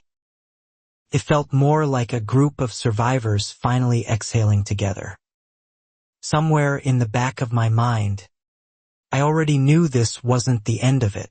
At that gathering, the earlier silenced family, the one Deborah had quietly paid to disappear years before, attended in person for the first time, their daughter now a teenager, walking confidently among neighbors who finally understood what she and her family had endured alone, unsupported, years before any of us had arrived in Meadowbrook. It was a small thing, but small things had started to matter more than ever by then. She told Marcus, unprompted, that watching his story unfold on the news had been the first time she'd ever felt like someone believed what had happened to her family years earlier, that she'd spent years wondering if she'd overreacted, if it had really been as bad as it felt. Marcus, 11 and endlessly earnest, told her it definitely hadn't been an overreaction. Looking back, I can still picture the exact expression on her face in that moment. I watched that exchange between two kids, years apart in age but bound by an identical experience, and felt something settle in my chest that no legal proceeding, however satisfying, could have provided on its own, proof that speaking up, however late, however difficult, mattered to someone beyond just our own immediate family's healing. None of us realized yet how far this would eventually go before it was over. The prosecutor's office, roughly 6 weeks after the emergency meeting, informed my attorney that a grand jury had returned indictments against Deborah Whitmore on multiple counts: embezzlement, forgery, criminal harassment of a minor, and attempted arson, with an arrest warrant being processed and expected to be executed within the coming days. I wrote it down anyway, the way I'd learned to write everything down that year. I told Marcus carefully, watching his face for any sign of the old fear returning. Instead, he asked a very practical 11-year-old question. Would she go to actual jail, or just get a fine like she always tried to give us? I told him honestly that fines had been her tool, not ours, and that real consequences worked differently. Renee and I talked about it late that night, long after Marcus had gone to sleep. Word of the impending arrest spread through Meadowbrook's group chat within hours, largely because Curtis, no longer feeling any loyalty to protect Deborah's reputation after everything he'd witnessed, mentioned to a neighbor that court paperwork had referenced an upcoming arrest, information that traveled through the tightly connected community faster than any official announcement could. Felt, even then, like one more piece of a puzzle we hadn't fully assembled. Elena reported seeing Deborah's car in the driveway again the night before, packed unusually full, suitcases visible through the rear window, the same nervous energy Elena remembered from the mysterious moving truck weeks earlier, though this time it seemed less like preparation and more like someone genuinely, finally, trying to run. I didn't say anything to Marcus about it, not wanting to worry him before we understood more. My attorney, informed of this development, immediately relayed it to the prosecutor's office, concerned Deborah might attempt to flee the jurisdiction before the arrest warrant could be executed, particularly given the seriousness of the charges now formally filed against her and the very real possibility of significant prison time if convicted on all counts. Elena noticed it too, and mentioned it to me the next time we spoke over the fence.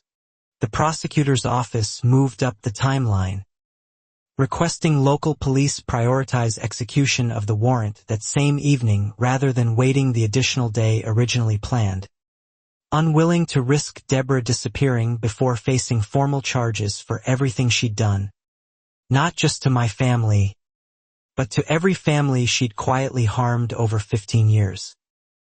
It was the kind of detail that seemed minor at the time but never quite left my mind. I didn't know any of this was happening in real time. I only learned about it the next morning, piecing together the sequence from Elena, who'd watched from her window as 2 police cars arrived at Deborah's house just after 9 that night, lights off, parking quietly down the street before approaching on foot. I remember thinking, even then, that this neighborhood was not what it had promised to be. Deborah, according to what Elena described secondhand from another neighbor who'd witnessed it directly, had been loading her car when the officers approached, suitcase still in hand, and had frozen completely. The composed, controlling woman who'd terrorized our neighborhood for years suddenly reduced to something small and stunned on her own driveway. Tom would later say the same thing, that something about it had never sat right with him either. She didn't resist, according to the account, didn't argue, didn't invoke her attorney immediately the way I might have expected from someone who'd spent months carefully managing every public appearance. She simply stood there, suitcase falling from her hand, as officers explained the charges and placed her under arrest just after 9:30 that evening. Priya agreed, once she heard about it, that the pattern was becoming impossible to ignore. I woke to a text from Priya the next morning. 3 words. It happened. Arrested. I bed for a long moment before waking Renee, unsure exactly what I was feeling.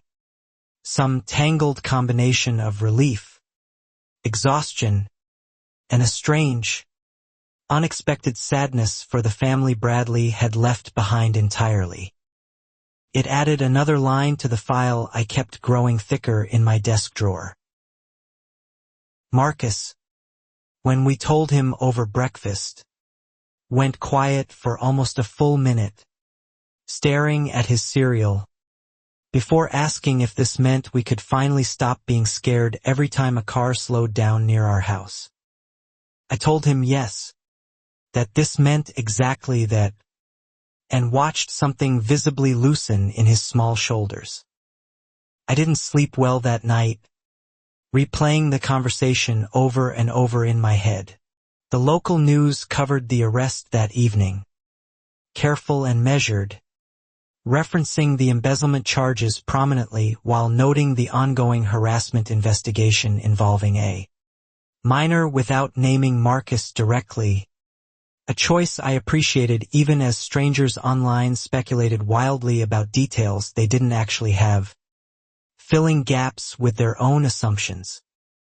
Marcus asked about it at breakfast, and I gave him the simplest version of the truth I could. Bail was set unusually high given the flight risk demonstrated by the packed suitcases, and Deborah, apparently unable or unwilling to post it immediately, spent her first several nights in county custody, a fact that spread through Meadowbrook with a kind of grim, quiet satisfaction nobody felt entirely comfortable admitting out loud. Somewhere in the back of my mind, I already knew this wasn't the end of it. I found myself thinking, during those first days after the arrest, about Harold Whitmore, about the ramp Deborah had once fought for with the same righteous urgency I'd used for Marcus, wondering what he would have thought watching his wife's 15-year unraveling, whether some part of her cruelty had always been rooted in a grief she'd never properly processed. It was a small thing, but small things had started to matter more than ever by then. It didn't change what she'd done. It didn't undo the fear Marcus had carried, the families she'd silenced, the money she'd stolen, the elections she'd forged. But it lingered with me anyway, a reminder that cruelty rarely arrives from nowhere, even when understanding its origin offers no excuse for the damage it leaves behind. Looking back, I can still picture the exact expression on her face in that moment. The trial date was set for 8 weeks out, giving both sides time to prepare, giving Meadowbrook time to slowly exhale, and giving our family, for the first time in nearly a year, permission to imagine a future where the ramp outside our door was simply a ramp again. Nothing more, nothing less. None of us realized yet how far this would eventually go before it was over. The trial began on a bright March morning. 8 weeks of preparation compressed into a single overflowing courtroom. Spectators lined against the walls. Reporters from 2 local stations setting up outside. The same community that once quietly feared Deborah Whitmore now watching, openly, as she faced the consequences of 15 years unchecked. I wrote it down anyway, the way I'd learned to write everything down that year. The prosecutor opened by laying out the scope plainly. A pattern of embezzlement disguised as landscaping expenses, forged election proxies sustaining an illegitimate reign of power, harassment of multiple families connected to disability and race, and finally, attempted arson against the home of an 11-year-old boy she'd cornered and threatened at a bus stop. Renee and I talked about it late that night, long after Marcus had gone to sleep. Deborah's defense attorney countered by portraying his client as a dedicated, if occasionally overzealous, community volunteer whose enforcement decisions had been misconstrued, whose financial arrangements with her son represented poor judgment rather than criminal intent, and whose confrontation with Marcus had been a moment of frustration, not the calculated intimidation prosecutors described. Felt, even then, like one more piece of a puzzle we hadn't fully assembled. Testified first, walking the jury through the same forensic evidence she presented at the emergency meeting months earlier, methodical and unshakable under cross-examination, confirming repeatedly that the landscaping invoices had no corresponding physical work, no permits, and no plausible explanation beyond deliberate fund diversion to Bradley Whitmore's rental address. I didn't say anything to Marcus about it, not wanting to worry him before we understood more.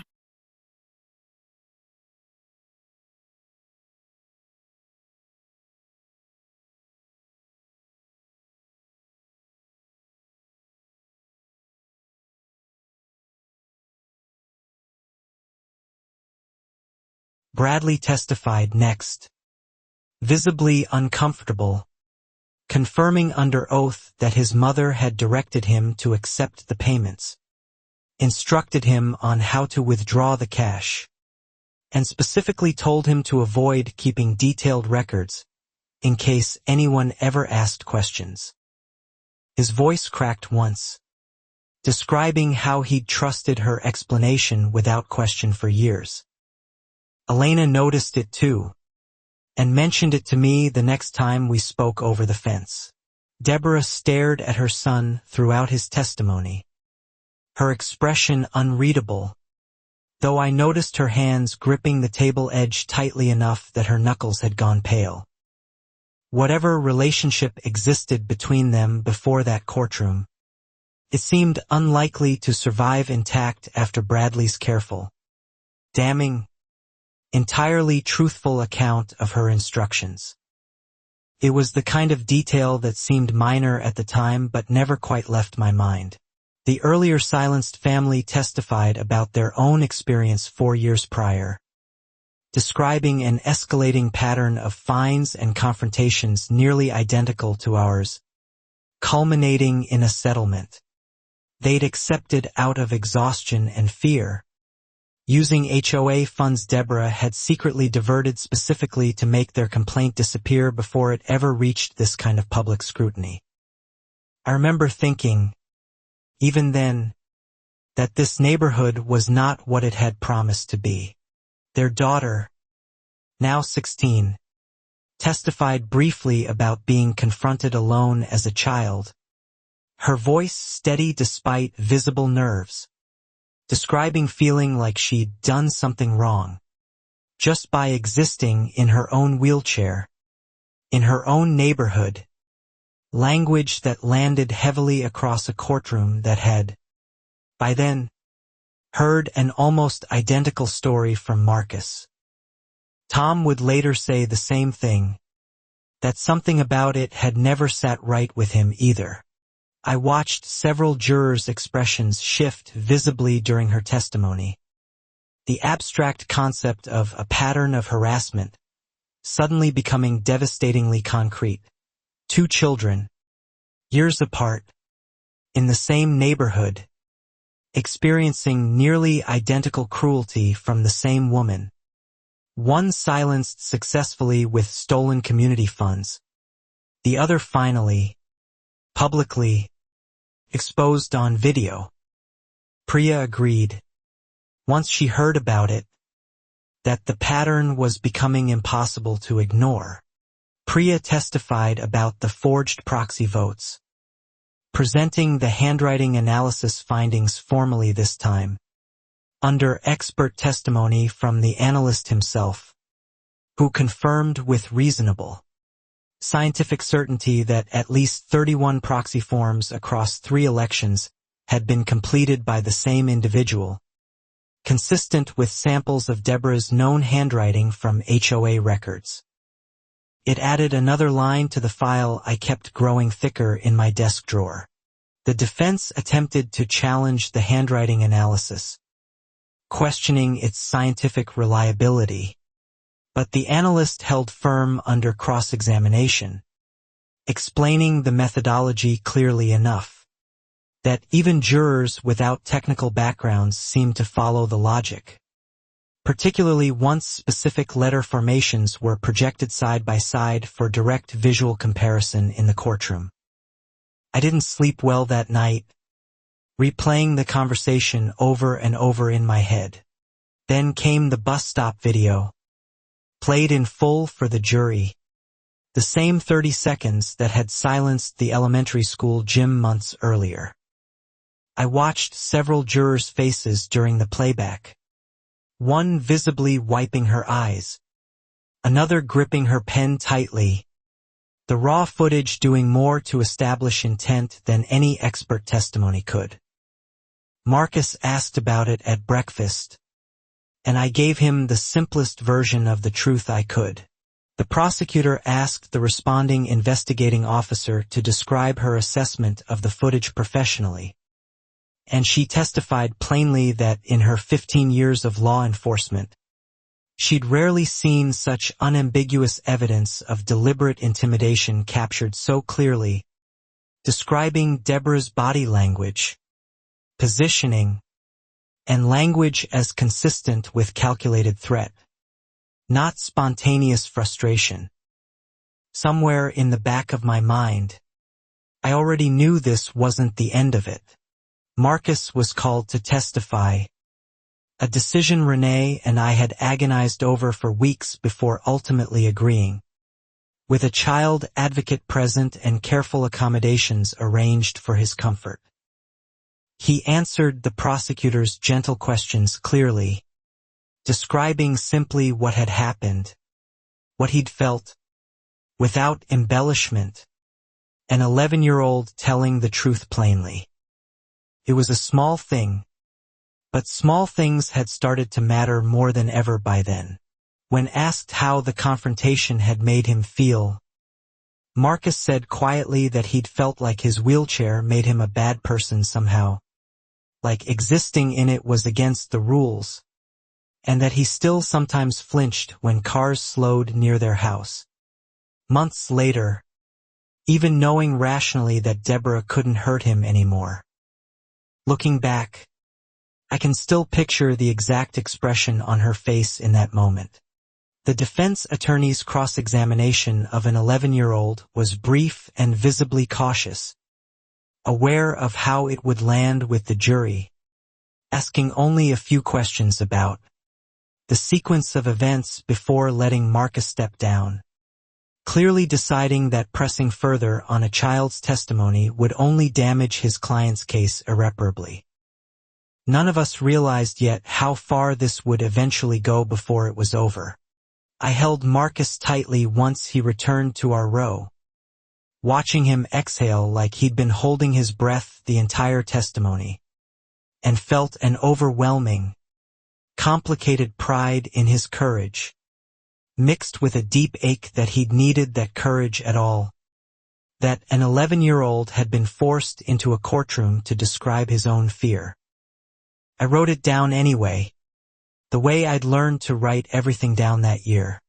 The prosecution's final piece of evidence was the attempted arson footage, presented alongside forensic confirmation of the lighter fluid found at the scene, and expert testimony, matching Deborah's distinctive gait and old hip injury to the figure captured on our security camera 2 nights before the emergency meeting that ultimately removed her from power. Renee and I talked about it late that night, long after Marcus had gone to sleep. The defense's counter, weakly presented, suggested the figure could have been anyone with a similar build, but offered no alternative explanation for who else might have had motive to target our home specifically, 2 nights before the exact meeting where Deborah's fraud was scheduled to be publicly exposed for the first time. Felt, even then, like one more piece of a puzzle we hadn't fully assembled. Closing arguments arrived on the trial's 5th day. The prosecutor summarizing methodically, 15 years of forged consent maintaining illegitimate power, $19,000 stolen from a community that trusted her, 2 children terrorized years apart, 1 silenced through stolen funds, 1 caught on video, and finally, an attempted act of arson against a disabled child's home. I didn't say anything to Marcus about it, not wanting to worry him before we understood more. Deborah's attorney argued, in his closing, that his client's actions, while regrettable, stemmed from genuine if misguided devotion to preserving community standards, and that the prosecution had built an emotionally compelling narrative that outpaced the actual legal thresholds required for several of the more serious charges, particularly attempted arson given the fire's incomplete execution. Elena noticed it too, and mentioned it to me the next time we spoke over the fence. The jury deliberated for just under 6 hours, a shorter window than my attorney had predicted given the case's complexity, though he noted that cases built on this much corroborating physical and testimonial evidence sometimes moved faster precisely because the pattern was so thoroughly, undeniably established across multiple independent sources and years. It was the kind of detail that seemed minor at the time but never quite left my mind. We waited in the courthouse hallway during deliberation. Marcus quietly working through a dinosaur puzzle book Renee had brought to keep his hands busy, occasionally glancing up at the closed jury room door with the particular patient's children sometimes summon when adults around them are too anxious to summon it themselves. I remember thinking, even then, that this neighborhood was not what it had promised to be. Elena, Tom, and Priya waited with us. An unlikely coalition formed entirely out of one woman's cruelty, now bound together by something that felt, strangely, like genuine community, the very thing Deborah had claimed to protect while actually undermining it for 15 consecutive years through fear, forgery, and quiet, systematic exclusion.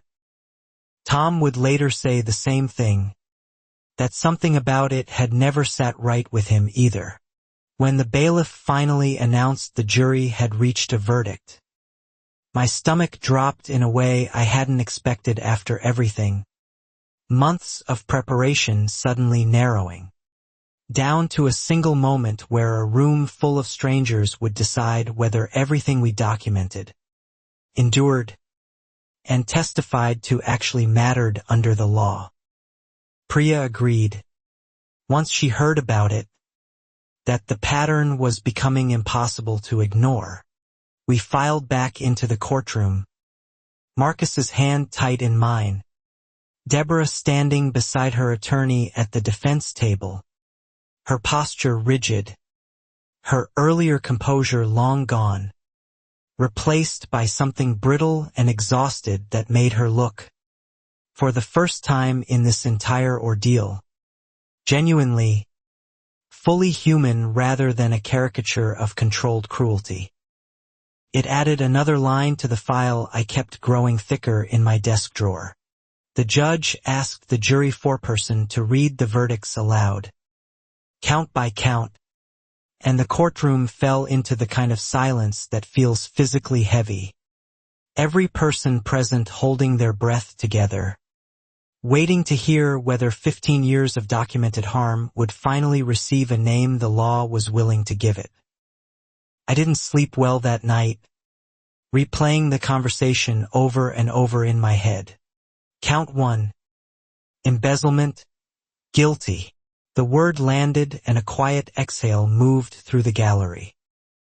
Count 2. Forgery. Guilty. Priya gripped Tom's arm beside me. Count 3. Criminal harassment of a minor. Guilty. Renee's hand found mine, shaking. Count 4. Attempted arson. Guilty. Every single count. Guilty. Confirmed one after another. Marcus asked about it at breakfast, and I gave him the simplest version of the truth I could. Deborah's shoulders dropped visibly with each guilty verdict read aloud. Her attorney's hand briefly on her arm, though she didn't cry, didn't speak, simply stood there absorbing, for consecutive confirmations that the community she'd spent 15 years controlling through fear and forgery had finally, formally, legally, refused to protect her any longer. Somewhere in the back of my mind, I already knew this wasn't the end of it. I felt Marcus's grip on my hand loosen slightly, and looked down to see him watching Deborah intently, not with fear anymore, but with something closer to simple, clear-eyed observation. An 11-year-old finally witnessing the adult who'd terrorized him receive an unambiguous answer to the question he'd once asked me. Why does she hate me so much? It was a small thing, but small things had started to matter more than ever by then. The judge scheduled sentencing for 6 weeks out, ordering a full pre-sentence investigation given the multiple felony convictions, while formally revoking Deborah's bail given the flight risk already demonstrated through her packed suitcases the night of her arrest, meaning she would remain in custody through the sentencing process rather than returning home. Looking back, I can still picture the exact expression on her face in that moment. Outside the courthouse, reporters gathered for statements, and I kept mine brief, careful, focused on gratitude toward the investigators, the jury, and every family who'd finally found the courage to speak up about experiences they'd carried alone for years, deliberately avoiding language that might read as gloating over another human being's genuine downfall. None of us realized yet how far this would eventually go before it was over. Marcus, standing beside me on the courthouse steps, surprised the small gathered crowd by asking, in his clear, unself-conscious 11-year-old voice, whether this meant other kids in wheelchairs wouldn't have to feel scared anymore in their own neighborhoods. It wasn't a rhetorical question. He genuinely wanted to know if his fight had actually changed something. I wrote it down anyway, the way I'd learned to write everything down that year. I told him honestly that it might not fix everything everywhere, that there would probably be other Deborahs in other neighborhoods, but that this particular fight, his fight, had absolutely made Meadowbrook safer, and had given at least a few other families the courage to finally speak up about things they'd endured in silence. Renee and I talked about it late that night, long after Marcus had gone to sleep. That evening, back home, I watched Marcus wheel up our ramp without hesitation for the first time in what felt like forever. No glance toward the street to check whose car might be parked nearby. No flinch. Just an 11-year-old going inside his own house, in his own neighborhood, exactly the way it always should have been. Felt, even then, like one more piece of a puzzle we hadn't fully assembled. Renee and I sat on the porch afterward, exhausted in the particular way that comes only after months of sustained fear finally releasing its grip, watching the sunset over a street that had nearly broken our family, now slowly, imperfectly, beginning to feel like the safe, ordinary home we'd once naively expected when we first moved in. I didn't say anything to Marcus about it, not wanting to worry him before we understood more. Sentencing day arrived 6 weeks later. The same courtroom, slightly less crowded this time, the initial shock having settled into something quieter, more procedural, though Meadowbrook residents still filled most of the gallery, wanting to witness the final chapter of a story that had consumed the neighborhood for nearly a year. Elena noticed it too, and mentioned it to me the next time we spoke over the fence. The pre-sentence investigation report, submitted to the judge, detailed not just the 4 felony convictions but the full scope uncovered during preparation. At least 6 families across 15 years subjected to some form of discriminatory harassment tied to disability, race, or perceived vulnerability, though only 2 cases had produced sufficient evidence for formal charges. It was the kind of detail that seemed minor at the time but never quite left my mind. The prosecutor requested a sentence reflecting the pattern's severity, arguing that Deborah's position of trusted community authority made her betrayal more damaging than an ordinary embezzlement case, since she'd weaponized that trust specifically against the community's most vulnerable members, children and families least equipped to fight back against sustained institutional cruelty. I remember thinking, even then, that this neighborhood was not what it had promised to be. Deborah's attorney requested leniency, citing her age, her lack of prior criminal record before this case, and her genuine grief over Harold's death years earlier, suggesting a shorter sentence with mandatory restitution and community service might serve justice better than lengthy incarceration for a woman whose life had clearly, if not excusably, unraveled from real loss. Tom would later say the same thing, that something about it had never sat right with him either. The judge allowed victim impact statements before sentencing, and I stood, Marcus's hand briefly on my shoulder from where he sat beside Renee, choosing my words carefully, focused less on anger and more on the simple fact that a child's basic right to safely exist in his own home should never require this much fighting. Priya agreed, once she heard about it, that the pattern was becoming impossible to ignore. I described watching my 11-year-old avoid his own front door out of fear, watching him ask why an adult hated him for existing, watching him testify in a courtroom at an age when he should have been worrying about dinosaurs and homework instead. I asked the court to consider what message leniency would send to every family still afraid to speak up. It added another line to the file I kept growing thicker in my desk drawer. The earlier silenced family's mother spoke next, her voice steady but clearly emotional, describing years of believing her daughter's confrontation with Deborah had somehow been their fault. Years of quiet shame finally lifted only once this second case proved their experience hadn't been an isolated overreaction but part of a deliberate, repeated pattern. I didn't sleep well that night, replaying the conversation over and over in my head. Elena spoke briefly as well, not as a victim but as a longtime witness, describing the years of silence that had allowed Deborah's conduct to continue unchecked, urging the court to recognize that meaningful consequences mattered not just for our family's healing, but for restoring genuine trust in community governance structures too easily corrupted by unchecked authority. Marcus asked about it at breakfast, and I gave him the simplest version of the truth I could.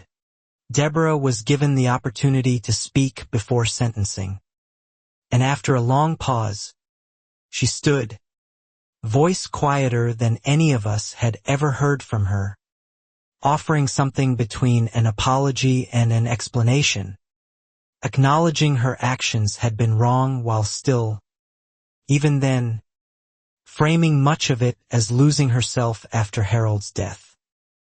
Somewhere in the back of my mind, I already knew this wasn't the end of it. She turned briefly toward Marcus, and for a moment, I tensed, unsure what she might say directly to my son. Instead, she simply said, "I'm sorry," 2 words, quiet and small, nothing like the honeyed control she'd once wielded so effortlessly across 15 years of Meadowbrook's community meetings and quiet, calculated cruelty. It was a small thing, but small things had started to matter more than ever by then. Marcus didn't respond, didn't need to, simply watching her with the same clear-eyed observation from the earlier verdict.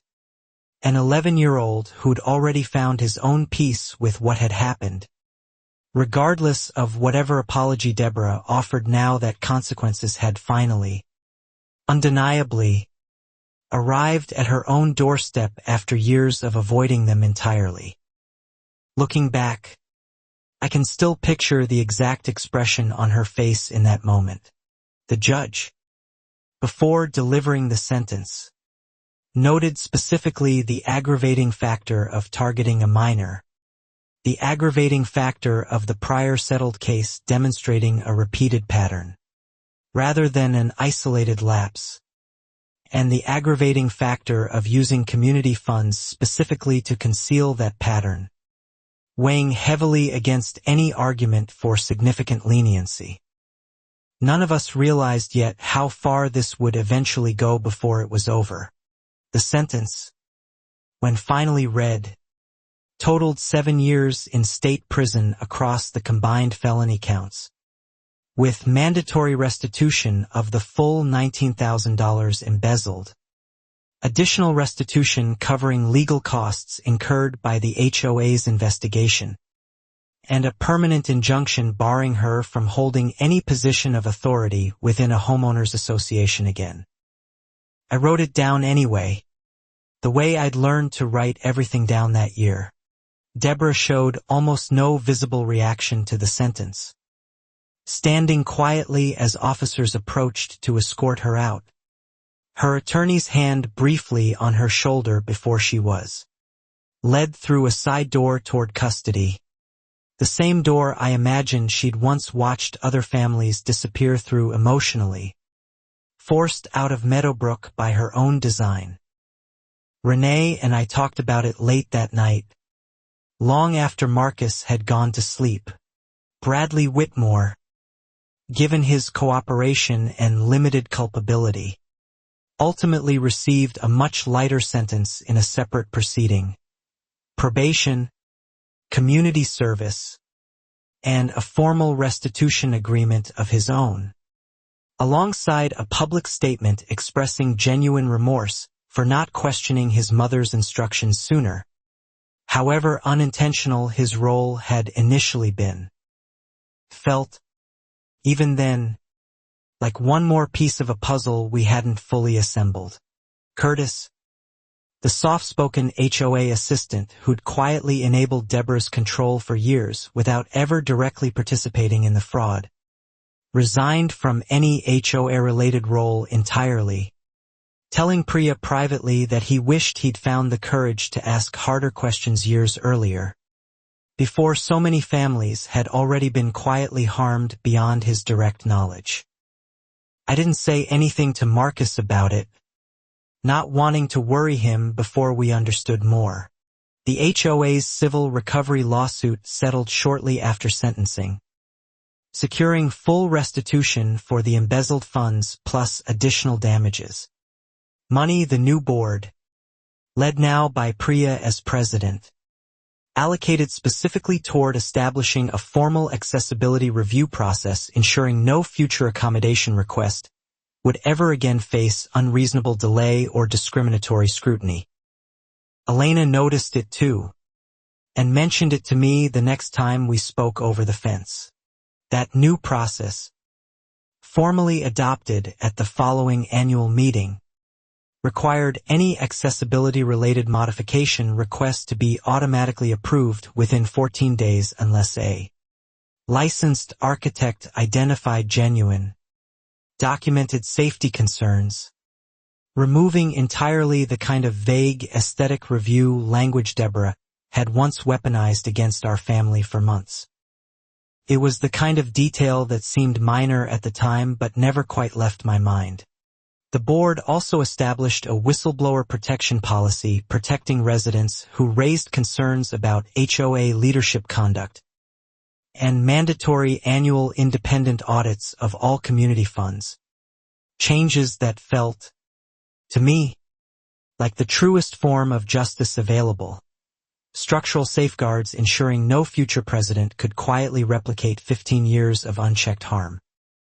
I remember thinking, even then, that this neighborhood was not what it had promised to be. The earlier silenced family, having finally received acknowledgement and some measure of closure, reconnected with our family in the months following sentencing. Their daughter and Marcus forming an unlikely friendship built entirely on shared, painful experience, texting each other about dinosaurs and wheelchair basketball and everything else that mattered more than the trauma that first connected them. Tom would later say the same thing, that something about it had never sat right with him either. News of the case, having spread nationally through the earlier journalism coverage, prompted at least 2 other HOAs in different states to launch internal reviews of their own leadership after Residents recognized eerily similar patterns of discriminatory enforcement in their own communities. Small ripples of accountability spreading outward from one Georgia neighborhood's reckoning. Priya agreed, once she heard about it, that the pattern was becoming impossible to ignore. I received an email, months later, from a stranger in another state, thanking me for speaking publicly about the case, explaining it had given her the courage to finally challenge her own HOA's discriminatory treatment of her disabled son. A small message that reminded me exactly why documenting everything, even when exhausting, had mattered. It added another line to the file I kept growing thicker in my desk drawer. Marcus's wheelchair basketball team, meanwhile, made it to a regional tournament that spring, and watching him race down the court, laughing, entirely unburdened by the fear that had shadowed him for most of the previous year, felt like its own quiet, complete kind of justice, separate from any courtroom verdict or sentencing hearing. I didn't sleep well that night, replaying the conversation over and over in my head. Meadowbrook itself slowly transformed, not into some idealized perfect community, but into something more honest. Neighbors who now actually spoke to each other, compared notes, questioned authority when something felt wrong, having learned firsthand exactly how much damage unchecked, unquestioned power could inflict when nobody dared to look closely enough. Together, sooner. Marcus asked about it at breakfast, and I gave him the simplest version of the truth I could. A year after the trial, our ramp still stood exactly where we'd built it. Dinosaur green railing slightly faded now from sun and weather. Marcus taller, more confident, occasionally still mentioning the ramp villain in that same cartoonish voice, though the fear behind the joke had long since faded into something closer to distant memory. Somewhere in the back of my mind, I already knew this wasn't the end of it. Renee and I still lived on Willowbend Court, still attended HOA meetings, now genuinely boring ones focused on pool schedules and landscaping bids rather than quiet campaigns of control. A change so ordinary it sometimes felt miraculous compared to the year we'd spent fighting simply for our son's right to exist safely at home. It was a small thing, but small things had started to matter more than ever by then. Deborah Whitmore remained in state custody, her house long since sold to a young family with 2 kids who painted their own mailbox a cheerful, unapproved shade of blue without a single notice ever appearing on their door. A small, unremarkable freedom that would have been unthinkable in Meadowbrook just 2 years earlier. Looking back, I can still picture the exact expression on her face in that moment. I still keep the framed violation notice in Marcus's room, the one citing his ramp railings, unauthorized non-neutral exterior color scheme, not as a trophy exactly, but as a reminder for him, and eventually for whoever asks about it, that standing your ground against cruelty dressed up as authority is always worth the fight. None of us realized yet how far this would eventually go before it was over. Marcus asked me recently, almost offhandedly, while doing homework at the kitchen table, whether he'd remember any of this when he grew up. I told him I hoped he'd remember the fear less than he'd remember what came after. Neighbors who finally spoke up, a father who never stopped fighting, and a community that chose, eventually, to do better. I wrote it down anyway, the way I'd learned to write everything down that year.